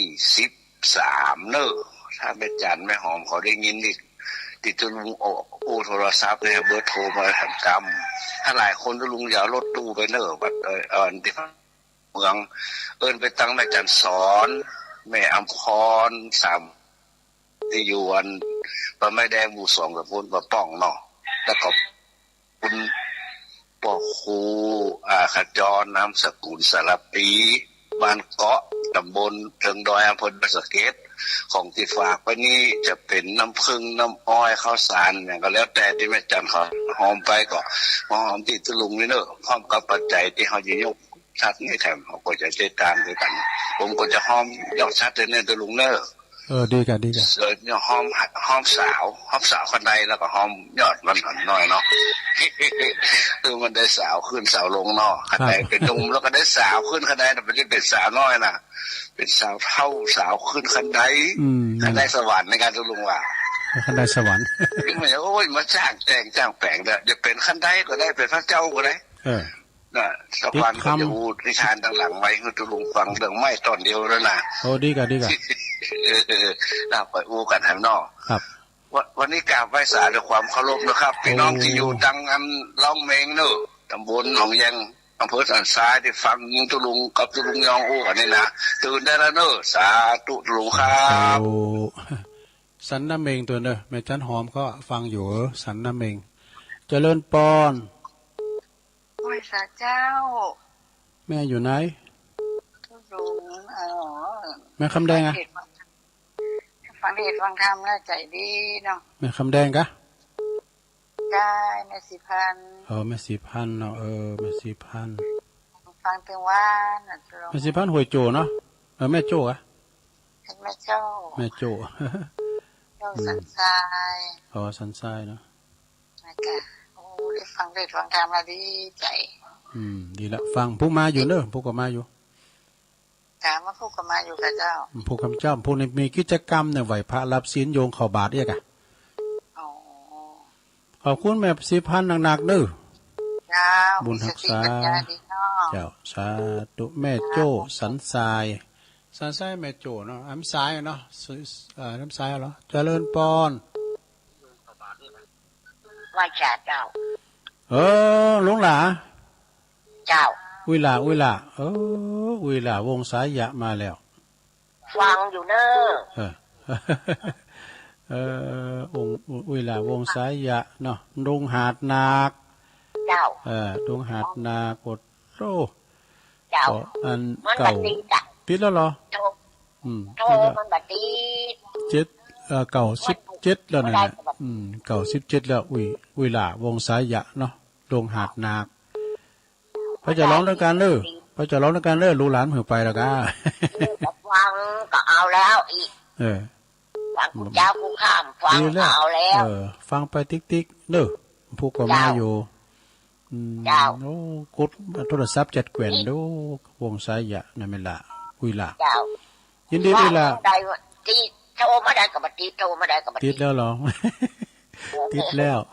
เดี๋ยวนี้ติดแล้ววิลามันจะเจ้าอ่ะดีแล้วมันตีไหว้เจ้าเด้อวิลาอยู่ดีมีสุขเน้อสาธุร้อยซาวดงหาดนาก็พ่อครูตุลุงของแม่หรออาจารย์เป็นมนตรีแม่จะรู้นะเจ้าแม่จะรู้เป็นเบอร์สุดท้ายแล้วฟังอุ้ยเนี่ย97โอ้แล้วก็ทุกคนต้องซับเก่ง79เจ้าฟังอยู่เนอะหลังใจขอบคุณแม่นักๆเด้อแล้วไปภาคสีสองเมืองวันที่13เจ้าโอ้ดีกะไปตานตุงเด้อตานตุงเจ้าสาธุเจ้าขอบคุณดูแลสุขภาพด้วยเด้อเหมือนกันเด้อสาธุโอ้บุญมายุนบุญมายุนอ้ำซ้ายสุดท้ายเนาะให้มันเต้นก่อนผู้คำเด้อเจริญปอนพระเจ้าอินสุดท้ายแต่คำนี้แม่สาบซัมเมอร์แม่สาบซัมเมอร์ติดแล้วเพื่อนคุณตั้งหลายพอเยี่ยมติดกันน่ะแม่เขาติดกูรอบอ่ะว่าก่อนติดวันนี้ก็ติดกูตุนกูองอ่ะที่เพิ่นติดกับจัดหลายอยู่ยินดีสาธุขอยกหูกันเน้อลงเน้อยายน้อยกาดนัดแม่จันสีบ้านมะกอกแม่สีทอนหนองบัวชัยประการแม่สมผัดแม่ย่อยสันทรายป้าน้อยบุญปั่นมโนครเสาหินฝางแม่พินป่าแดดแม่สุแก้วศรีลาพรแม่วันดีบ้านมิตรอรัญจากปงตำไก่กับวันอรัญญวสีอ้ายสุทัศน์กู้ภัย55แม่เพนขาวเตี้ยเนนลักษปัญโยนันนะบ้านสันเหมิงวัดสันเหมิงน่ะโยมพิสมัยสุริโยดอนบันดอนตันจากแม่ริมแม่สายทองห้วยการแม่สาวลักษ์ชัยปาการแม่คำเนี่ยพี่น้องไตไม่สูงค่าฝางยายพรล่องวัวแดงสันกำแพงเชียงใหม่แม่ใจน้ำลัดปะหลงวินสันขี้เล็กจากเวียงป่าเป้าปตนัดขวงเป้าหมู่สีเนี่ยปตนัดเนาะแล้วก็ปนนานจากห้วยปิงปากยอพี่น้องปากยอเฮาปนนานประเสริฐนาแดงนาน้อยจากจังหวัดน่าน ไอพงบันแซมเนอฟังอยู่เนอคุณยองเหมือนกันแม่น้อยอุตุดีจากลำปางฟังจากคืนของอันนี่นะลำปางบุญญาวาสมาหลวงพ่อมานิสถาวโรเนอสำนักสงฆ์หอมบุญนะแม่ศรีพันธ์แม่โจ้สันทรายแม่อุ้ยลาวงสายยะดุงหาดนาคเนอแม่จรุนปกปิงเมืองสุดท้ายแม่อุ้ยอินแม่สาบเสมิงอยู่มดนั่นก็8สายด้วยกันเนอขอบคุณเนอแต่ไพ่มันเต้มเต้นไพ่มันเต้มเต้นก็พุกก็โทรมาแถมนะวันนี้ตุลุงโวยไปจ้าไปหรือว่าตักตายเปิ่นพิษไปก็ขอสุมาด้วยเนอแล้วก็ขอบคุณคืนต่างๆของวิทยุโดยเนอที่เปิ่นออนไลน์ก็เกี่ยวสัญญาณไปให้สัทธาได้ฟังกันเนาะแล้วก็ขอบคุณนี่ปล่อยเมเขาที่เปิ่นฟังกันนะที่ได้ฟังกันอยู่ต่างหอต่างเหินบางคนก็ชอบฟังบางคนก็ชอบโทรบางคนก็ฟังก็แล้วแต่ไผแต่ตัวไผตัวมันไปเนาะพวกตัวลุงก็จะสอสรรหานะทำเมืองมาเทศนาเห็นใหม่เนาะวันนี้มันเต้นได้สวดได้อันเทศนำเทศธรรมสกรรมแต่ว่าพวกนี้จะมีกิจกรรมเนื้อไหวพาหับศีลด้วยการเนื้อลงเนื้อ7 วันไหนก็มาปักกันได้เตือน1 วันเสาร์นะวันเสาร์ก็ปักกันเอาแล้วเนาะนำรายการจากราชดาไปก่อนนะรายการอื่นเป็นมารออยู่ถ่าแล้วเนาะอยู่ดีมีสุขเหมือนกันจุคนจุตาเนอจัตตารโอธรรมาวัฏันติอายุวันโนสุขังปาลา